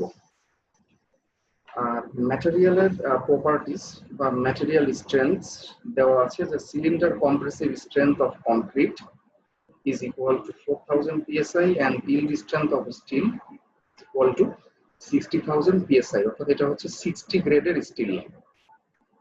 এবং সাধারণত আমরা কি জানি যে স্ল্যাব এবং বিম সাধারণত কিন্তু সব জায়গাতেই ডিফর্মড বার ব্যবহার করা হয়, অর্থাৎ বার দুই রকম হয়, একটা হচ্ছে প্লেন বার, একটা হচ্ছে ডিফর্মড বার। সাধারণত সব জায়গাতেই ডিফর্মড বার ব্যবহার করা হয়। এর কারণটা হচ্ছে যে ডিফর্মড বারের সঙ্গে কংক্রিটের যে বন্ডিং, যে বন্ড স্ট্রেংথ, সেটা একটু ভালো হয়, বন্ডিংটা একটু ভালো হয়, সে কারণে। সো কোশ্চেনটা হচ্ছে যে ডিজাইন দ্য কর্নার প্যানেল এ। এখানে আমরা দেখি যে এখানে একটা বিম কলাম লেআউট আমরা দেখতে পাচ্ছি, যে এটা হচ্ছে একটা পার্কিং গ্যারেজ, তার উপরের যে বিম এবং কলাম লেআউট সেটা হচ্ছে এটা। সো দেখো এইদিকে কিন্তু আরো অন্যান্য স্ল্যাব আছে, অর্থাৎ এই চিহ্নের মানে হচ্ছে এইদিকে আরো অন্যান্য স্ল্যাব আছে, এবং নিচের দিকেও সেম, এইদিকে আরো অন্যান্য প্যানেল আছে। একটা থাকতে পারে বা একাধিক থাকতে পারে, সেটা আমাদের দেখার কোনো বিষয় না। সো মোটামুটি আমরা এখানে 4টা প্যানেল দেখতে পাচ্ছি, এ বি সি এবং ডি। সো আমাদেরকে এখানে যেটা করতে হবে সেটা হচ্ছে এই প্যানেলটা আমাদেরকে ডিজাইন করতে হবে, প্যানেল এ। এখন আমি কিন্তু পরীক্ষাতে সে ধরো যে প্যানেল বি এর ডিজাইন দিতে পারি বা সি ডি, বা সাধারণত আমি যেটা করি সেটা হচ্ছে আমি আসলে বিল্ডিং এর যে প্ল্যান এটা আমি চেঞ্জ করে দেই, বিম কলাম লেআউটটা কিন্তু আমি একটু পাল্টিয়ে দেই, ঠিক আছে। সো তোমাদেরকে আসলে শিখতে হবে বেসিক জিনিস, যে আমরা কিভাবে কোনো একটা 2 ওয়ে স্ল্যাব আমরা ডিজাইন করতে পারবো। সেই 2 ওয়ে স্ল্যাবটা কর্নারে থাকুক বা এখানে থাকুক, বা সেটা একদম মানে ইন্টেরিয়র একটা স্প্যান হোক, আমাদেরকে মূল জিনিসগুলো শিখতে হবে। সো আমরা এখন দেখাবো যে কিভাবে আমরা এই প্যানেলটাকে ডিজাইন করতে পারি, এবং আমরা ডিজাইন যখন দেখব, ডিজাইনের মধ্যেই আমি আর কি বলে দিব যে যদি প্যানেল বি হইতো তাহলে আমরা কি করতাম, তাহলে কোথায় চেঞ্জ হইতো, বা যদি ডি বা সি হইতো তাহলে কোথায় চেঞ্জ হইতো, এগুলো আমি বলে দেওয়ার চেষ্টা করব, ঠিক আছে। তাহলে এখানে কি কি ইনফরমেশন দেওয়া আছে, এখানে এই বিমের সাইজ দেওয়া আছে বা ডাইমেনশন দেওয়া আছে, লাইভ লোড, তারপরে ম্যাটেরিয়াল প্রপার্টিজ, আর হচ্ছে বিম কলাম লেআউট দেওয়া আছে। এখানে আরেকটা জিনিস দেখো, এখানে কিন্তু প্রত্যেকটা কলাম থেকে প্রত্যেকটা কলামের সেন্টার টু সেন্টার স্পেসিং দেওয়া আছে, তাই না? জি স্যার। তো আমরা এই লেকচারের শুরুতে কি দেখে আসলাম, যে যদি মোমেন্ট কোএফিসিয়েন্ট ব্যবহার করা হয় তাহলে ক্লিয়ার স্প্যান ব্যবহার করতে হবে। সো টু ওয়ে স্ল্যাব আসলে মোমেন্ট কোএফিসিয়েন্ট ছাড়া ডিজাইন করার কোনো উপায় নাই। টু ওয়ে স্ল্যাব মানেই সেটা অবশ্যই মোমেন্ট কোএফিসিয়েন্ট ব্যবহার করেই ডিজাইন করতে হবে বা ইউএসডি মেথডেই ডিজাইন করতে হবে, ঠিক আছে? এটা ডাব্লিউএসডি মেথডে ডিজাইন করা যায় না। ওকে, সো তার মানে কিন্তু আমাদেরকে ক্লিয়ার স্প্যান নিয়ে কাজ করতে হবে। ওকে, সো এখন আমরা একটু আসি সলিউশনে। সলিউশনের শুরুতে আমরা প্রথমে ক্লিয়ার স্প্যান বের করব। দেখো এখানে এইটা যেহেতু আমরা ডিজাইন করব, তাহলে এইটা একটু ভালো মতো খেয়াল করি আমরা। দেখো এখানে একটা আছে শর্ট ডিরেকশন, একটা আছে কি লং ডিরেকশন। অর্থাৎ এইটা হচ্ছে ছোট ডাইমেনশন বা প্রস্থ, আর এটা হচ্ছে কি দৈর্ঘ্য। আসলে প্রস্থ বা দৈর্ঘ্য বলা হয় না, এটাকে শর্ট ডিরেকশন এবং লং ডিরেকশন বলা হয়। এবং শর্ট ডিরেকশনকে আমরা সবসময় এল এ দ্বারা প্রকাশ করে থাকি, আর লং ডিরেকশনকে আমরা সবসময় এল বি দ্বারা প্রকাশ করে থাকি। সো শর্ট ডিরেকশন বরাবর ক্লিয়ার স্প্যান কত হবে?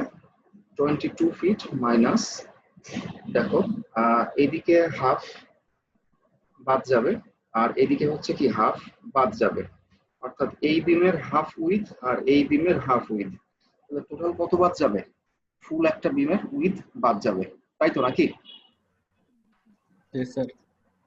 সেটা হচ্ছে এখানে 16 ইঞ্চি। যেহেতু এখানে আছে ফিট, তাই এখানে আমরা ইঞ্চি থেকে ফিটে নিয়ে গেলাম 12 দিয়ে ভাগ করে। সো আমরা শর্ট ডিরেকশনে ক্লিয়ার স্প্যান পেয়ে গেলাম এবং লং ডিরেকশনে ক্লিয়ার স্প্যান পেয়ে গেলাম। এখন আমরা বের করবো হচ্ছে panel ratio, small M. Panel ratio হচ্ছে short direction divided by long direction, এইটা, ঠিক আছে? সো এটা আমরা পাইলাম 0.91। এখানে তোমরা সাধারণত দশমিকের পর অ্যাটলিস্ট এখানে দুইটা সংখ্যা রাখার চেষ্টা করবা, দুইটা বা তিনটা, এখানে শুধু একটা সংখ্যা রাখবা না। এটা একটু অ্যাকুরেট হওয়াটা মানে নেসেসারি। ওকে, তাহলে প্রথম কাজ হচ্ছে ঠিক আগের মতো। হ্যাঁ, আমরা ওয়ান ওয়ে স্ল্যাবে দেখছি যে প্রথমে আমরা স্ল্যাব থিকনেস বের করি, সো এখানেও আমরা স্ল্যাব থিকনেস বের করব। তবে এখানে যে স্ল্যাব থিকনেসটা আমরা বের করব সেটা বের করার ফর্মুলাটা একটু ভিন্ন। এটা হচ্ছে পেরিমিটার ডিভাইডেড বাই 180। পেরিমিটার মানে কি? পরিসীমা, তাই না? অর্থাৎ একটা চতুর্ভুজের পরিসীমা কত হয় তোমাদের জানা আছে না? জি স্যার, 2 ইনটু দৈর্ঘ্য প্লাস প্রস্থ। অর্থাৎ চারটা বাহুর দৈর্ঘ্যের যোগফল, সোজা কথা হচ্ছে এই, তাই না? জি স্যার। সো এখানে আমরা তাই করেছি, 2 ইনটু দৈর্ঘ্য যোগ প্রস্থ। সাধারণত আমরা স্ল্যাবের থিকনেসকে আর কি ইঞ্চিতে লিখতে প্রেফার করি, সে কারণে ফিট থেকে আমরা 12 দিয়ে গুণ করে ইঞ্চিতে নিয়ে গেছি। আর এই 180 কিন্তু ফিক্সড বা কনস্ট্যান্ট। ওকে, সো আমরা স্ল্যাবের থিকনেসকে সাধারণত রাউন্ড আপ করব নিয়ারেস্ট 0.5 এ। সো নিয়ারেস্ট 0.5 এ রাউন্ড আপ করলে আমরা আমাদের থিকনেস পাইলাম হচ্ছে 6 ইঞ্চি, রাইট? ওকে, জি স্যার। তাহলে এখন নেক্সট স্টেপে আসি, লোড ক্যালকুলেশন। এটা আমার নতুন করে কিছুই বলার নাই। এখানে একটা ব্যাপার আমি এখানে মিস করে দিয়েছি, সেটা হচ্ছে এই কোশ্চেনে আসলে বলে দেওয়া দরকার ছিল যে এটা আসলে কি নরমাল ওয়েট কনক্রিট নাকি লাইট ওয়েট কনক্রিট। সো এখানে তোমরা ধরে নিবা যদি কিছু না দেওয়া থাকে তার মানে সচরাচর যা হয় তাই, that means normal weight concrete. আর নরমাল ওয়েট কনক্রিট হইলে সেই কনক্রিটের ইউনিট ওয়েট বা ডেনসিটি কত হবে? 150 ECF। ডেনসিটিকে আমরা থিকনেস দ্বারা গুণ করলে পেয়ে যাব হচ্ছে স্ল্যাবের সেলফ ওয়েট, আর তাকে আমরা লোড ফ্যাক্টর দ্বারা গুণ করব। এবং লাইভ লোডের ক্ষেত্রেও সেম, লোড ফ্যাক্টর 1.6 দ্বারা গুণ করব এবং দুইটাকে যোগ করে আমরা পেয়ে গেলাম টোটাল লোড। এই পর্যন্ত কোনো সমস্যা নাই, ঠিক আছে?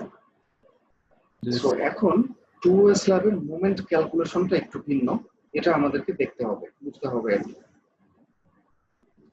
সো মোমেন্ট ক্যালকুলেশন করতে গেলে সবার আগে আমাদেরকে বুঝতে হবে বা বের করতে হবে যে আমরা যে প্যানেলটা ডিজাইন করছি সেটা আসলে কোন ক্যাটাগরির মধ্যে পড়ে।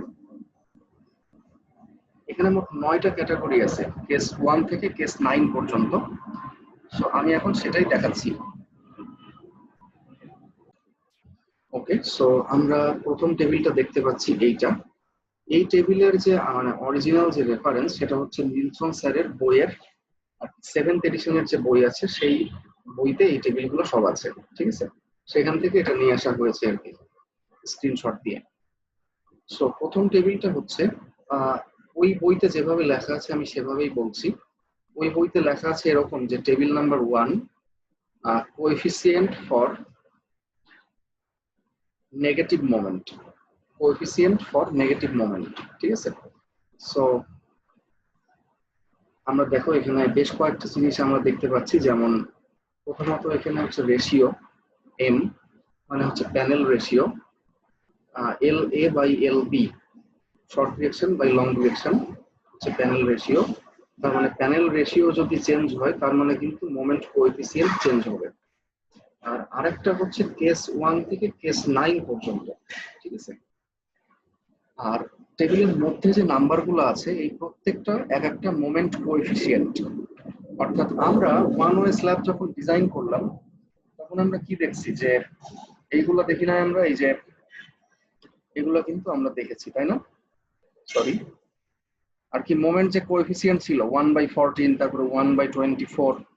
সো এইগুলোও কিন্তু আসলে ওই রকমই কিছু কোএফিসিয়েন্ট সংখ্যাতে লেখা আছে আর কি, ভগ্নাংশে না লিখে সংখ্যাতে লেখা আছে। সো এখন দেখো যে কেস 1টা কেমন, যে দেখো 4টা বাহু আছে এবং কোনো বাহুই কিন্তু আসলে হ্যাচ দেওয়া নাই। যদি কোনো একটা বাহু হ্যাচ দেওয়া থাকে তার মানে হচ্ছে ওই বাহুর আর কি এইদিকে আরো অন্যান্য প্যানেল আছে। যেমন কেস 1-এর 4টা বাহু আসলে ফ্রি, তার মানে 4টা প্রান্ত ডিসকন্টিনিউয়াস।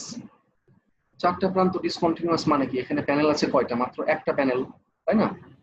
আবার কেস 2 দেখো, কেস 2টা হচ্ছে উল্টা, 4টা প্যানেলই মানে 4টা সাইডই আসলে হ্যাশড, অর্থাৎ 4টা পাশেই কিন্তু চারপাশেই কিন্তু আরো অন্যান্য স্ল্যাবের প্যানেল আছে, তাই তো নাকি? আবার কেস 3 দেখো যে 2টা শর্ট ডিরেকশন কন্টিনিউয়াস, হ্যাচ মানেই কন্টিনিউয়াস। আর এই দুটো হচ্ছে কি ছোট ডাইমেনশন আমরা দেখতে পাচ্ছি। সো 2টা শর্ট ডিরেকশন কন্টিনিউয়াস। কেস 4 একটা লং একটা শর্ট কন্টিনিউয়াস। কেস 5 হচ্ছে 2টা লং ডিরেকশন কন্টিনিউয়াস। কেস 6 এ কি মাত্র একটা লং ডিরেকশন কন্টিনিউয়াস। কেস 7 এ হচ্ছে মাত্র একটা শর্ট ডিরেকশন কন্টিনিউয়াস। কেস 8 হচ্ছে কি একটা লং ডিরেকশন শুধুমাত্র ডিসকন্টিনিউয়াস, বাদ বাকি 3টা প্রান্তই কন্টিনিউয়াস। আর কেস 9টা হচ্ছে একটা শর্ট ডিরেকশন বাদে বাকি সবই কন্টিনিউয়াস। সো যত রকম আসলে সম্ভাব্য ক্ষেত্র তৈরি হতে পারে বা আসতে পারে এখানে সব রকমই দেখানো আছে, এর বাইরে আর কোনো কিছু হওয়ার সম্ভাবনা নাই। সো এখন তোমরা একটু দেখো যে আমরা যে প্যানেলটা এখন ডিজাইন করছি, প্যানেল এ, এটা আসলে কিসের মধ্যে পড়ে। আগে প্যানেল এটা তোমরা দেখো, এটা কোন কেসের মধ্যে পড়ে এটা আগে বুঝতে হবে। আর একটা লং একটা শর্ট কন্টিনিউয়াস। রাইট, এখানে আমরা এইভাবে দেখবো যে এখানে হচ্ছে একটা লং ডিরেকশন কন্টিনিউয়াস, এটা হচ্ছে লং ডিরেকশন, আবার একটা শর্ট ডিরেকশন কি কন্টিনিউয়াস, অর্থাৎ এইদিকে আরো অন্যান্য প্যানেল আছে। প্যানেল একটা বা একাধিক থাকতে পারে, সেটা আমাদের দেখার বিষয় না। একটা প্যানেল থাকা মানেই এই সাইডটা কন্টিনিউয়াস। তো এটা হচ্ছে কেস 4। আচ্ছা এখন বলো তো এই প্যানেল বিটা কোনটার মধ্যে পড়ে? 3টা কন্টিনিউয়াস, দুইটা একটা ডিসকন্টিনিউয়াস শর্ট ডিরেকশন আর 3টাই কন্টিনিউয়াস হবে। শর্ট ডিরেকশনে একটা ডিসকন্টিনিউয়াস বাদে বাকি সবই কন্টিনিউয়াস। দ্যাট মিন্স এটা হচ্ছে তোমার, দেখো এটা হচ্ছে কেস 9, একটা শর্ট ডিরেকশন বাদে বাকি 3টাই কন্টিনিউয়াস, তাই না? আবার ধরো যে কেস 2 একটা আছে এখানে, কেস 2 কোনটা? কেস 2 হচ্ছে দিস ওয়ান সি, 4টা প্রান্তই কন্টিনিউয়াস। এই সবাই কি বুঝতে পারছো? জি স্যার। আচ্ছা, তাহলে আমরা কি দেখলাম? আমরা দেখলাম যে আমাদের প্যানেল এটা হচ্ছে আর কি কেস 4 এর মধ্যে পড়ে, সেটা আমরা আগে লিখবো এখানে, তো অবশ্যই লিখতে হবে। তাহলে এখন আমরা এখানে কয়েক ধরনের মোমেন্ট আসতে পারে বা আসবে, যেমন আমরা যদি চিন্তা করি যে এখানে কি কি আসতে পারে। দেখো যে ধরো যে এটাই হচ্ছে আমাদের সেই প্যানেল এ কেস 4, তাহলে একটা লং ডিরেকশন এখানে কন্টিনিউয়াস আর একটা কি শর্ট ডিরেকশন কন্টিনিউয়াস। আমরা সবাই জানি যে সাপোর্ট মানেই হচ্ছে কি সেখানে নেগেটিভ মোমেন্ট আসবে, তাই তো নাকি? জি স্যার। আবার এইটাও আমরা জানি যে 2 ওয়ে স্ল্যাবে দুইটা ডিরেকশনেই মোমেন্ট আসবে। This is the main difference with the 1 way slab. 1 way স্ল্যাবে মোমেন্ট আসছিল শুধুমাত্র একটা ডিরেকশনে, শর্ট ডিরেকশনে, আর এখন মোমেন্ট আসবে দুইটা ডিরেকশনেই। সো আমরা এক এক করে চিন্তা করি। যদি শর্ট ডিরেকশন চিন্তা করি আমরা, তাহলে শর্ট ডিরেকশনের এইখানে একটা নেগেটিভ মোমেন্ট আসবে, কারণ এইটা কিন্তু কি একটা বিম, কিন্তু যদিও এটা ডিসকন্টিনিউয়াস বাট এটা কিন্তু এখানে কি আছে, একটা বিম আছে না, একটা বিম আছে। আমরা টপ ভিউ দেখছি আর কি, সো এখানে একটা বিম আছে, আর বিম মানেই সাপোর্ট, আর ফিক্সড সাপোর্ট মানেই হচ্ছে কি নেগেটিভ মোমেন্ট। তাহলে এখানে একটা মোমেন্ট আসবে, তারপর মিড স্প্যানে একটা মোমেন্ট আসবে, তারপর হচ্ছে এই কন্টিনিউয়াস প্রান্তে একটা নেগেটিভ মোমেন্ট আসবে।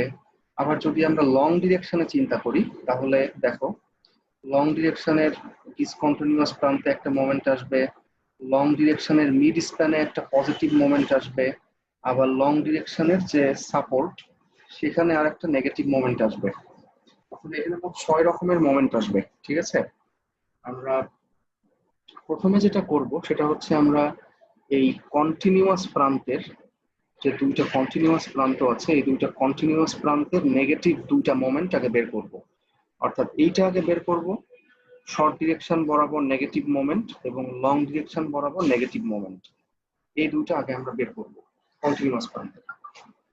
আর এই দুইটা মোমেন্ট বের করার জন্য আমরা হচ্ছে প্রথম টেবিলটা ব্যবহার করব। তাহলে আমরা দেখি প্রথম টেবিলে কেস 4, অর্থাৎ এই মানগুলো আমাদের জন্য, ঠিক আছে? আর আমাদের প্যানেল রেশিও হচ্ছে 0.91, ঠিক আছে? সো 0.9 এর জন্য হচ্ছে দেখো সিএ নেগেটিভ কত হবে? আমরা এখানে দুইটা কোএফিসিয়েন্ট পাবো, একটা হচ্ছে সিএ নেগেটিভ, একটা হচ্ছে সিবি নেগেটিভ, ঠিক আছে? জি স্যার। তাহলে সাপোজ ধরো আমরা সিএ নেগেটিভ বের করতে চাচ্ছি, সে কথার কথা, তাহলে 0.9 এর জন্য সিএ নেগেটিভ কত? 0.06, এই যে কেস 4 বরাবর 0.06। আর 0.95 এর জন্য সিএ নেগেটিভ কত? 0.055 0.060 আর 0.055। সো 0.91 কি এই দুটার মাঝখানেই তো আছে, তাই না? জি স্যার। তাহলে আমরা কি করব? আমরা হচ্ছে লিনিয়ার ইন্টারপোলেশনের মাধ্যমে এগুলো বের করব। এই টেবিলগুলোর ক্ষেত্রে সবসময় তাই, যদি মাঝামাঝি কোনো ভ্যালু দরকার হয় তাহলে আমরা লিনিয়ার ইন্টারপোলেশনের মাধ্যমে সেগুলো বের করতে পারি। সো 0.9 এর জন্য যদি 0.06 হয়, তাহলে দেখো এখানে হচ্ছে পার্থক্য কত আছে? 0.05। এখানে পার্থক্য হচ্ছে 0.05 এর, আর এখানে পার্থক্য হচ্ছে 0.005। অর্থাৎ দুই দিকেই কিন্তু 5 ঘরের পার্থক্য, এখানেও 5টা ঘরের পার্থক্য, আবার এখানেও 5টা ঘরের পার্থক্য। তাহলে 0.91 এর জন্য কি হবে? এক ঘর চেঞ্জ হবে, দ্যাট মিনস এটা আসলে মুখোমুখি হয়ে যাচ্ছে। সো 0.06 আমরা দেখতে পাচ্ছি যে 0.9 থেকে 0.95 এর দিকে গেলে এটা কিন্তু আস্তে আস্তে কমতে থাকে, মোমেন্ট কোএফিসিয়েন্টটা আস্তে আস্তে কমতে থাকে। সো এটা এক ঘর কমবে, দ্যাট মিনস 0.059। G sir. এই ব্যাপারটা কি বুঝতে পারছো? এটা কিন্তু মুখোমুখি হয়ে যাচ্ছে, যদিও অন্যগুলো কিন্তু মুখোমুখি হবে না। যেমন 0.95 এর জন্য 0.055, তাহলে 0.94 এর জন্য কত হবে? 0.056। তারপরে 0.97 এর জন্য কত হবে? 0.057।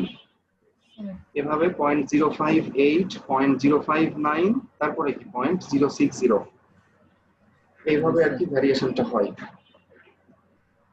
সো এটা হচ্ছে 0.059। ঠিক আছে, তাহলে আমরা লিখলাম যে negative moment at continuous edges, আমরা যেটা বের করছি তাহলে CA negative, MA negative is equal to CA negative into load into span লেন্থের স্কয়ার। সবসময় তাই, moment is equal to coefficient into total load into short বা স্প্যানের স্কয়ার। যেহেতু শর্ট ডিরেকশন বরাবর আমরা নেগেটিভ মোমেন্ট বের করছি, তাই এটা হবে হচ্ছে শর্ট ডিরেকশনের যে লেন্থ সেইটা LA। ওকে, তাহলে এটা 059 আমরা পেলাম। টোটাল লোড আমরা পেয়েছি 250, আর শর্ট ডিরেকশনের লেন্থ হচ্ছে 20.67 স্কয়ার। আর এটা 12 দিয়ে গুণ না করলেও হবে, দিস ইজ নট ম্যান্ডেটরি। অর্থাৎ যদি 12 দিয়ে গুণ না করো তাহলে আমরা এটা পাবো কিসে পাবো, আমরা পাবো হচ্ছে পাউন্ড ইনটু ফিটে পাবো, ঠিক আছে, পাউন্ড ইনটু ফিট। আর 12 দিয়ে গুণ করলে আমরা কিসে পাবো, পাউন্ড ইনটু ইঞ্চি। এটা তোমাদের ব্যাপার, এটা না করলেও হবে। ওকে, সো আমরা শর্ট ডিরেকশন বরাবর কন্টিনিউয়াস প্রান্তের নেগেটিভ মোমেন্ট আমরা বের করলাম।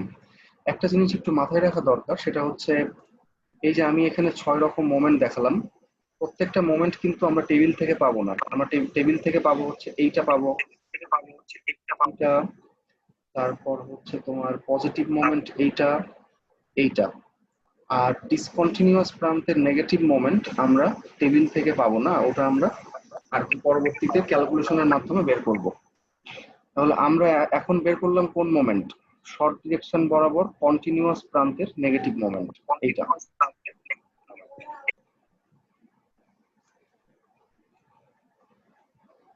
তাহলে MA নেগেটিভ বের করলাম। এরপর হচ্ছে MB নেগেটিভ, অর্থাৎ লং ডিরেকশন বরাবর নেগেটিভ মোমেন্ট। তাহলে লং ডিরেকশন বরাবর কত হবে, এখানে পার্থক্য চেঞ্জ হবে কোথায়, শুধু কোএফিসিয়েন্ট চেঞ্জ হবে, CA এর জায়গায় কি আসবে, CB আসবে, আর এখানে LA এর জায়গায় কত আসবে, LB আসবে। বুঝতে পারছো? জি স্যার। ওকে, জি স্যার। সো আমি একটু দেখাচ্ছি। দেখো, এই যে এইটা হচ্ছে CA আর নিচেরটা হচ্ছে CB। তাহলে 0.9 এর জন্য CB নেগেটিভ কত, 0.04, আর 0.95 এর জন্য CB নেগেটিভ কত, 0.045। এখানেও কিন্তু দেখো 5 ঘর ডিফারেন্স। তাহলে 0.91 এর জন্য কত হবে, 0.041, 1 ঘর বেশি হবে, কারণ এখান থেকে এইদিকে গেলে কি হচ্ছে, বাড়ছে, জি স্যার। তাই তো? তাহলে 0.041। ওকে, তাহলে আমরা পেয়ে গেলাম এই দুইটা মোমেন্ট। সো কন্টিনিউয়াস প্রান্তের নেগেটিভ মোমেন্ট বের করার পর এরপর আমরা যেটা করব এটা হচ্ছে পজিটিভ মোমেন্ট বের করব, ঠিক আছে? সো পজিটিভ মোমেন্ট তো সেম ভাবে দুটো ডিরেকশনেই হবে, একটা শর্ট ডিরেকশন একটা লং ডিরেকশন। সো আগে আমরা শর্ট ডিরেকশনটা বের করব, অর্থাৎ আমরা বের করব হচ্ছে MA পজিটিভ। MA মানে শর্ট ডিরেকশন আর B মানে long direction. So short direction বরাবর পজিটিভ মোমেন্ট বা মিড স্প্যানের মোমেন্ট, আগে আমরা যেটাকে বলছিলাম মিড স্প্যান, মোমেন্ট এট মিড স্প্যান, ওইটাই হচ্ছে এখন পজিটিভ মোমেন্ট। সো এখানে পজিটিভ মোমেন্ট আসলে সরাসরি ক্যালকুলেশন করা যায় না, এটা দুইটা লোডিং এর জন্য আলাদা আলাদা ভাবে চিন্তা করতে হবে। হচ্ছে ডেড লোডের জন্য মোমেন্ট হবে একরকম, আর লাইভ লোডের জন্য মোমেন্ট হবে আরেক রকম।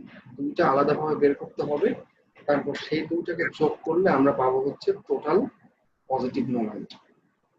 বোঝা গেছে? জি স্যার। সো আগে আমরা বের করব যে ডেড লোডের জন্য কত হয়। তাহলে এখানে coefficient for dead load positive moment into dead load, এখানে কিন্তু আগের মতো আর টোটাল লোড আসবে না, মানে আগে এখানে আসতো টোটাল লোড, এখন যেহেতু ডেড লোডের জন্য বের করছি তাই এখানে আসবে শুধু ডেড লোড। আর যেহেতু শর্ট ডিরেকশন বরাবর আমরা মোমেন্ট হিসাব করছি তাই এখানে আসবে হচ্ছে LA। সো এখন আমরা যাব দেখি টেবিলটা দেখবো আর কি। এখন আমরা সেকেন্ড টেবিলে যাব, ঠিক আছে? দ্বিতীয় টেবিলের ক্যাপশনটা এরকম যে table for dead load positive moment in slabs. Okay, so case 4 এবং প্যানেল রেশিও কত, 0.9 এবং 0.95, এই দুইটার মধ্যে ইন্টারপোলেশন। সো 0.9 এর জন্য CADL, এখানে দেখতে পাচ্ছ কিনা আমি জানি না, ক্লিয়ার দেখা যাচ্ছে? জি স্যার। একটু জানতে স্যার, দেখা যাচ্ছে স্যার, বোঝা যাচ্ছে sir. CA dead load, so CA dead লোডটা হচ্ছে কত, এই দেখো 0.033, এই যে কেস 4 এর জন্য 0.033, আর 0.95 এর জন্য হচ্ছে সিএ ডেড লোড কত 0.030। এখানে কিন্তু ডিফারেন্স মাত্র 3 ঘর, আর এখানে ডিফারেন্স কত 5 ঘর, 0.05, আর এখানে হচ্ছে ডিফারেন্স 0.003। সো এখন কিন্তু আমরা আগের মতো আর মুখে মুখে এটা করতে পারছি না। সো তোমরা কি সবাই ইন্টারপোলেশন করতে পারো?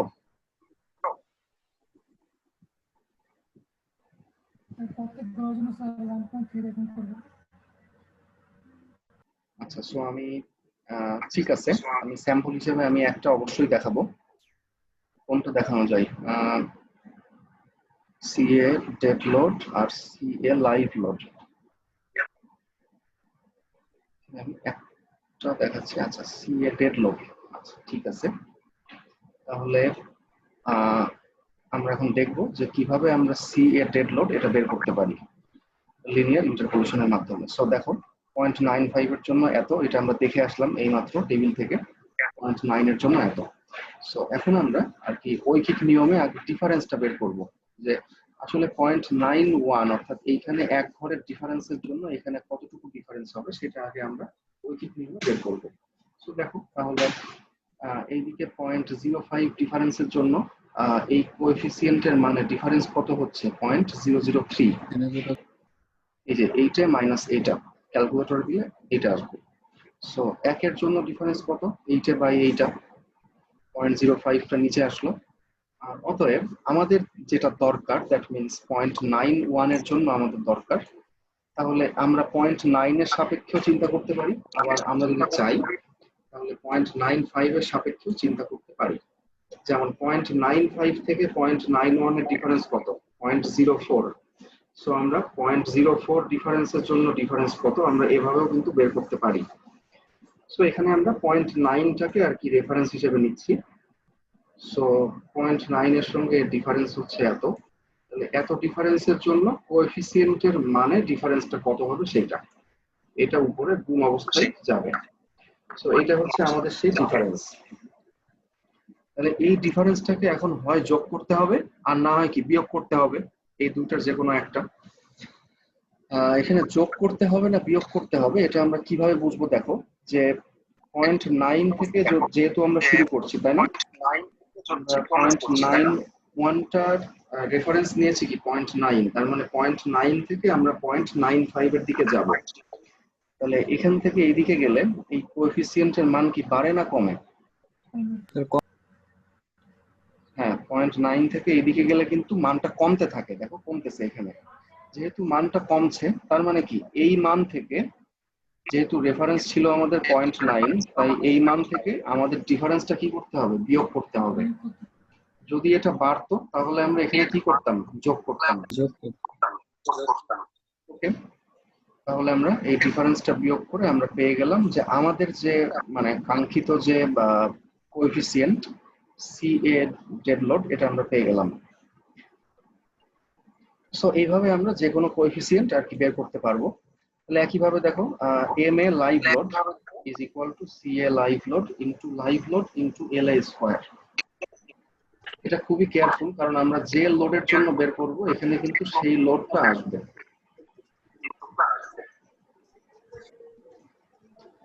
আচ্ছা, এখন সিএ লাইভ লোড এটা তোমরা কই পাবা? এটা পাবা হচ্ছে এর পরবর্তী টেবিল, লাস্ট টেবিল থেকে। লাস্ট টেবিলের উপরে ক্যাপশন দেওয়া থাকবে যে coefficient for live load positive moment, coefficient for live load positive moment in slabs. এখানে তোমরা দেখো 0.9 এর জন্য সিএএলএল সিএ লাইভ লোড এটা হচ্ছে কত 0.039, এই যে। আর 0.95 এর জন্য সিএ লাইভ লোড কত 0.035। সো 0.039 আর 0.035 এই দুটার মধ্যে ইন্টারপোলেশন করলে তোমরা পাওয়া হচ্ছে 0.0382। বুঝতে পারছো সবাই? তাহলে এইটা আমি আর দেখাবো না, এটা তোমরা বাসায় আজকে এটা করবা, ইন্টারপোলেশন করে এই মানটা কিন্তু অবশ্যই মিলাই নিবা। ওকে, তাহলে ঠিক আছে, তাহলে এখন আমরা এই দুটাকে যোগ করব। তাহলে যোগ করলে আমরা পেয়ে যাচ্ছি আর কি টোটাল এম এ, অর্থাৎ ডেড লোড এবং লাইভ লোড, অর্থাৎ টোটাল লোডের জন্য আর কি শর্ট ডিরেকশনের মোমেন্টটা আমরা পেয়ে যাচ্ছি, শর্ট ডিরেকশনের পজিটিভ মোমেন্টটা আমরা পেয়ে যাচ্ছি এম এ পজিটিভ। ওকে, তাহলে এখন আমরা কি করব, একইভাবে বের করব M B positive, that means long direction বরাবর টোটাল পজিটিভ মোমেন্ট। ওকে, তাহলে একইভাবে এটাকে দুই ভাগে ভাগ করব, একটা হচ্ছে M B positive for dead load, আর একটা হচ্ছে M B positive for live load. So dead লোডের জন্য এই যে সিবি ডেড লোড ইনটু আর কি এল বি স্কয়ার, এই জিনিসটা কিন্তু কেয়ারফুল। লাইভ লোড বরাবর যখন লং ডিরেকশন বরাবর যখন আমরা মোমেন্ট হিসাব করব, তখন আমরা এখানে অবশ্যই লং ডিরেকশনের স্কয়ার দিব, এখানে শর্ট ডিরেকশন দিলে কিন্তু টোটালটাই ভুল হবে। আর আমাদের লং ডিরেকশন বরাবর ক্লিয়ার স্প্যান ছিল 22.67 ফিট। ওকে, তাহলে সিবিডিএল এটা আমরা কই থেকে পাবো? সেকেন্ড টেবিল, দ্বিতীয় টেবিল থেকে আমরা পাবো coefficient for dead load positive moment in slabs. অর্থাৎ এতক্ষণ আমরা দেখছিলাম সিএডিএল, অর্থাৎ এই রো আমরা দেখছিলাম, আর এখন আমরা দেখবো হচ্ছে এর নিচের রো, দ্যাট মিন্স সিবিডিএল, এই বরাবর দেখবো। এই যে 0.9 এর জন্য হচ্ছে তোমার 0.022, আর 0.95 এর জন্য কত? 0.024। সো এই দুটার মধ্যে ইন্টারপোলেশন করলে আমরা পাবো হচ্ছে 0.0224। ঠিক আছে, জি স্যার। সো আমরা পেয়ে গেলাম। আর এরপরে একইভাবে এম বি লাইভ লোড, এটাও আমরা পেয়ে গেলাম। এটা আমি আর দেখালাম না, আমরা 3 নাম্বার টেবিল থেকে একইভাবে ইন্টারপোলেশনের মাধ্যমে পাবো। এই মানগুলো সবাই মিলাই নিবা। ওকে, তাহলে টোটাল এমবি পজিটিভ আমরা পেয়ে গেলাম। তাহলে আমরা চারটা জিনিস পাইলাম। আমরা হচ্ছে কন্টিনিউয়াস প্রান্তের দুইটা নেগেটিভ মোমেন্ট পেয়ে গেলাম, আর মিড স্প্যানের দুইটা পজিটিভ মোমেন্টও পেয়ে গেলাম। বাকি থাকলো কি? বাকি থাকলো ডিসকন্টিনিউয়াস প্রান্তের নেগেটিভ মোমেন্ট, তাই তো নাকি? জি স্যার। এই যে এইটা বাকি আছে, আর হচ্ছে এইটা বাকি আছে, বাকি সবই আমরা পেয়ে গিয়েছি। সো এইটা আমরা কিভাবে বের করব? ধরো যে শর্ট ডিরেকশন বরাবর ডিসকন্টিনিউয়াস প্রান্তে নেগেটিভ মোমেন্ট, এটা হচ্ছে যে করেসপন্ডিং যে পজিটিভ মোমেন্টটা আছে এর 1/3 হবে এটা। শর্ট ডিরেকশন বরাবর যে পজিটিভ মোমেন্টটা আছে সেই পজিটিভ মোমেন্টের 3 ভাগের 1 ভাগ হবে এইটা।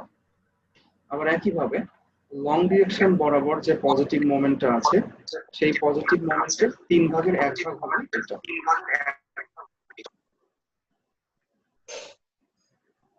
বুঝতে পারছো?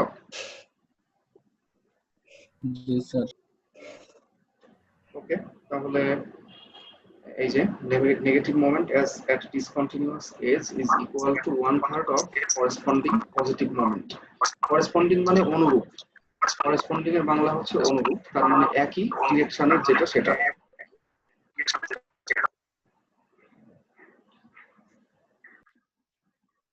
ওকে, তাহলে শর্ট ডিরেকশন বরাবর, ওকে, সো শর্ট ডিরেকশন বরাবর ডিসকন্টিনিউয়াস প্রান্তে নেগেটিভ মোমেন্ট, এটা হচ্ছে 1/3 অফ পজিটিভ মোমেন্ট। তাহলে পজিটিভ মোমেন্ট আমরা কত পেলাম? আমরা পজিটিভ মোমেন্ট পেয়েছি এই যে 46,286 pound into inch, total M A positive. So ওইটারই 1/3 হচ্ছে এত। আবার লং ডিরেকশন বরাবর নেগেটিভ মোমেন্ট কত হবে? ডিসকন্টিনিউয়াস প্রান্তে ডিসিই মানে ডিসকন্টিনিউয়াস এজ, তাহলে 1/3 of MB positive. MB positive হচ্ছে 38,000, সো এর 1/3। তাহলে দেখো আমরা এই টোটাল প্যানেলের আর কি মোমেন্ট গুলোকে এইভাবে আমরা দেখাতে পারি। ঠিক আছে, যে আমরা এটাকে তীর চিহ্ন দিয়ে দেখাচ্ছি আর কি সুবিধার জন্য। দেখো এইটা হচ্ছে শর্ট ডিরেকশন বরাবর, অর্থাৎ এইটা শর্ট ডিরেকশন, তাই এর প্যারালাল আমরা যে তীর চিহ্নগুলো দিচ্ছি তার মানে হচ্ছে শর্ট ডিরেকশন বরাবর এই মোমেন্ট গুলো। ঠিক আছে, 15,000 একটা আছে, এটা নেগেটিভ মোমেন্ট, এইটা হচ্ছে 46,000, আর এইটা হচ্ছে 75,000। ঠিক আছে, আর লং ডিরেকশন বরাবর মোমেন্ট গুলো হচ্ছে এইটা 63,000, এটা হচ্ছে 38,000, আর এটা হচ্ছে 12,000। ঠিক আছে, সাপোর্টের যে নেগেটিভ মোমেন্ট চারপাশে চারটা, এইগুলো অবশ্যই নেগেটিভ হবে। এটা তোমরা মাইনাস চিহ্ন দিলে আমি বুঝতে পারবো যে তুমি জানো যে সাপোর্টে নেগেটিভ মোমেন্ট হয়। ঠিক আছে, সো তাহলে কিন্তু দেখো আমরা আমাদের যে প্যানেল এ ছিল, এটা হচ্ছে আমাদের এ প্যানেল। এ প্যানেলে আমরা শর্ট ডিরেকশন বরাবর 3টা মোমেন্ট এবং লং ডিরেকশন বরাবর 3টা মোমেন্ট, আমরা কিন্তু সমস্ত মোমেন্টকে ফাইনালাইজ করে ফেললাম, বের করে ফেললাম। সো মোমেন্ট ক্যালকুলেশনের পর অ্যাজ ইউজুয়াল যেটা থাকে ডেপথ চেক, সেটা এখন আমরা করব। এর জন্য রো ম্যাক্সিমাম ঠিক আগের মতো ফর্মুলা, এটা আসলে বলার কিছুই নাই, অথবা তোমরা চাইলে এখানে রো 0.005 বের করতে পারো। ইপসাইলন টি এর মান সেক্ষেত্রে 0.005 হবে। ঠিক আছে, সো এখানে আগে রো ম্যাক্সিমাম বের করবা, এরপরে হচ্ছে এই যে ইউএসডি মেথডের যে মেন ফর্মুলা ছিল, এই ফর্মুলার মাধ্যমে এই ফর্মুলাতে সমস্ত মানগুলো বসাই দিয়ে ঠিক আগের মতোই এই যে স্মল বি এর মানও হবে হচ্ছে 12 ইঞ্চি, কারণ আমরা এখনো 1 ফিট স্ট্রিপ নিয়ে ডিজাইন করছি। আর এখানে এম ইউ আলটিমেট মোমেন্ট, এটা হবে হচ্ছে কি বলতো, হাইয়েস্ট মোমেন্ট। দ্যাট মিনস যতগুলো মোমেন্ট আমরা পেয়েছি এই স্ল্যাব এই প্যানেলটুকুর মধ্যে, তার মধ্যে যে হাইয়েস্ট মোমেন্ট অর্থাৎ 75,000, এটাই হবে হচ্ছে এইখানে।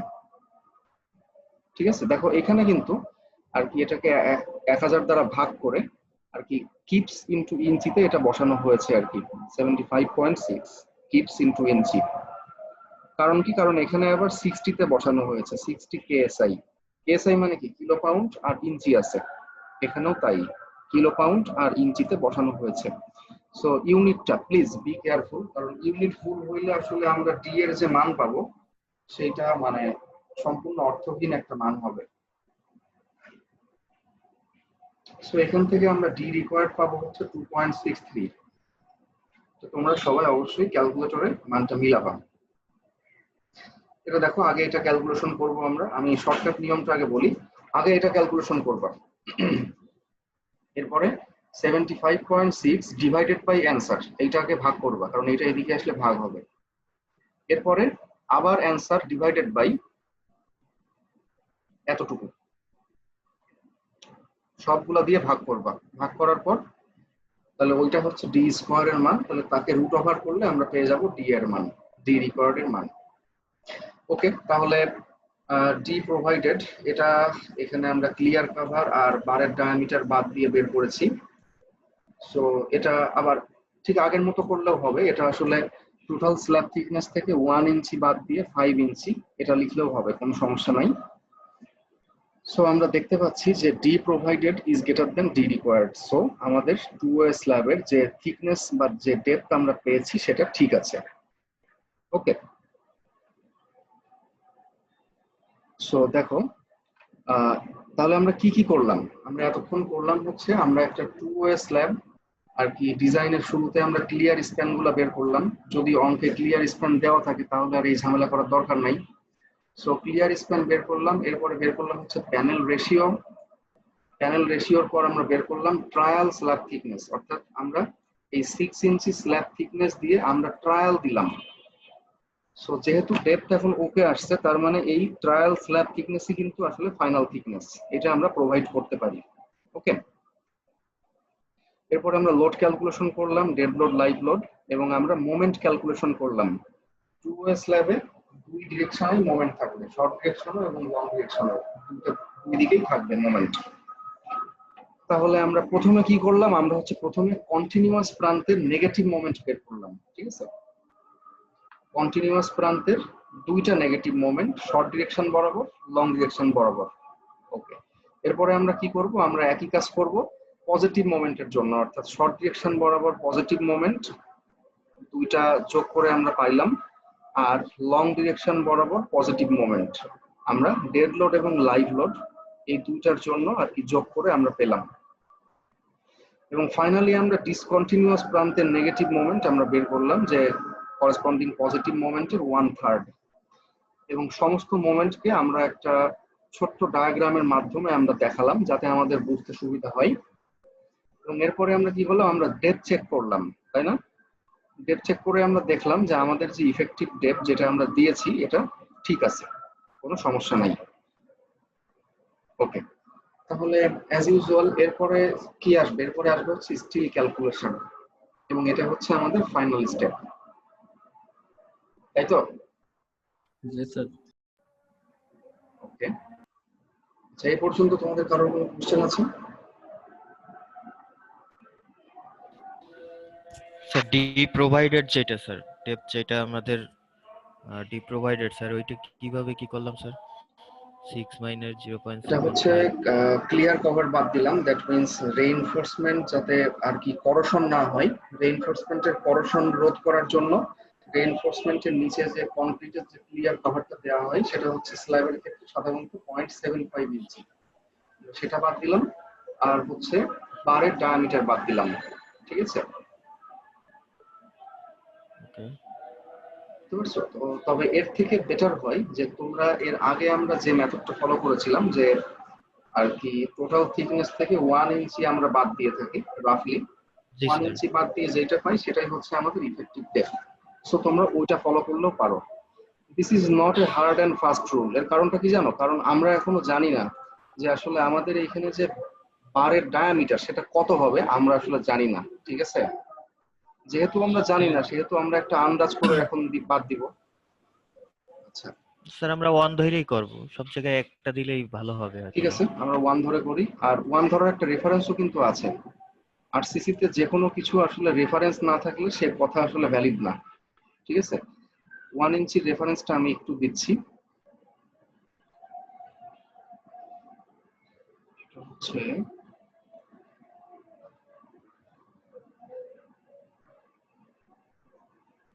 এই যে, in a typical slab 1 inch below the center of the steel may be assumed, ঠিক আছে?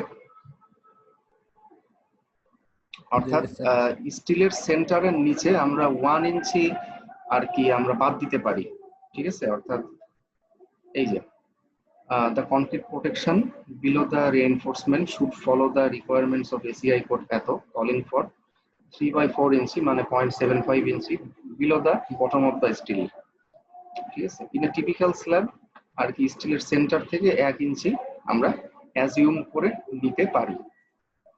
আমরা কি জানি? আমরা জানি না যে clear cover sorry effective depth কি ছিল।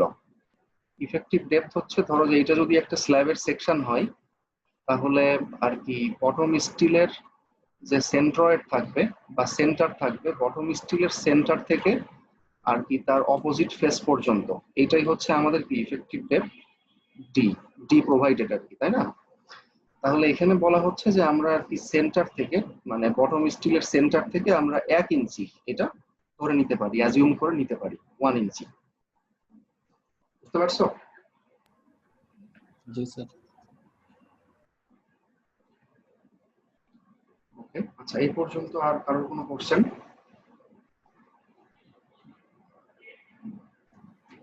না স্যার। যদি না থাকে তাহলে আমি আজকে আর দেখাতে চাচ্ছি না। ঠিক আছে স্যার। মোটামুটি আজকের টপিকস এ পর্যন্তই, ঠিক আছে।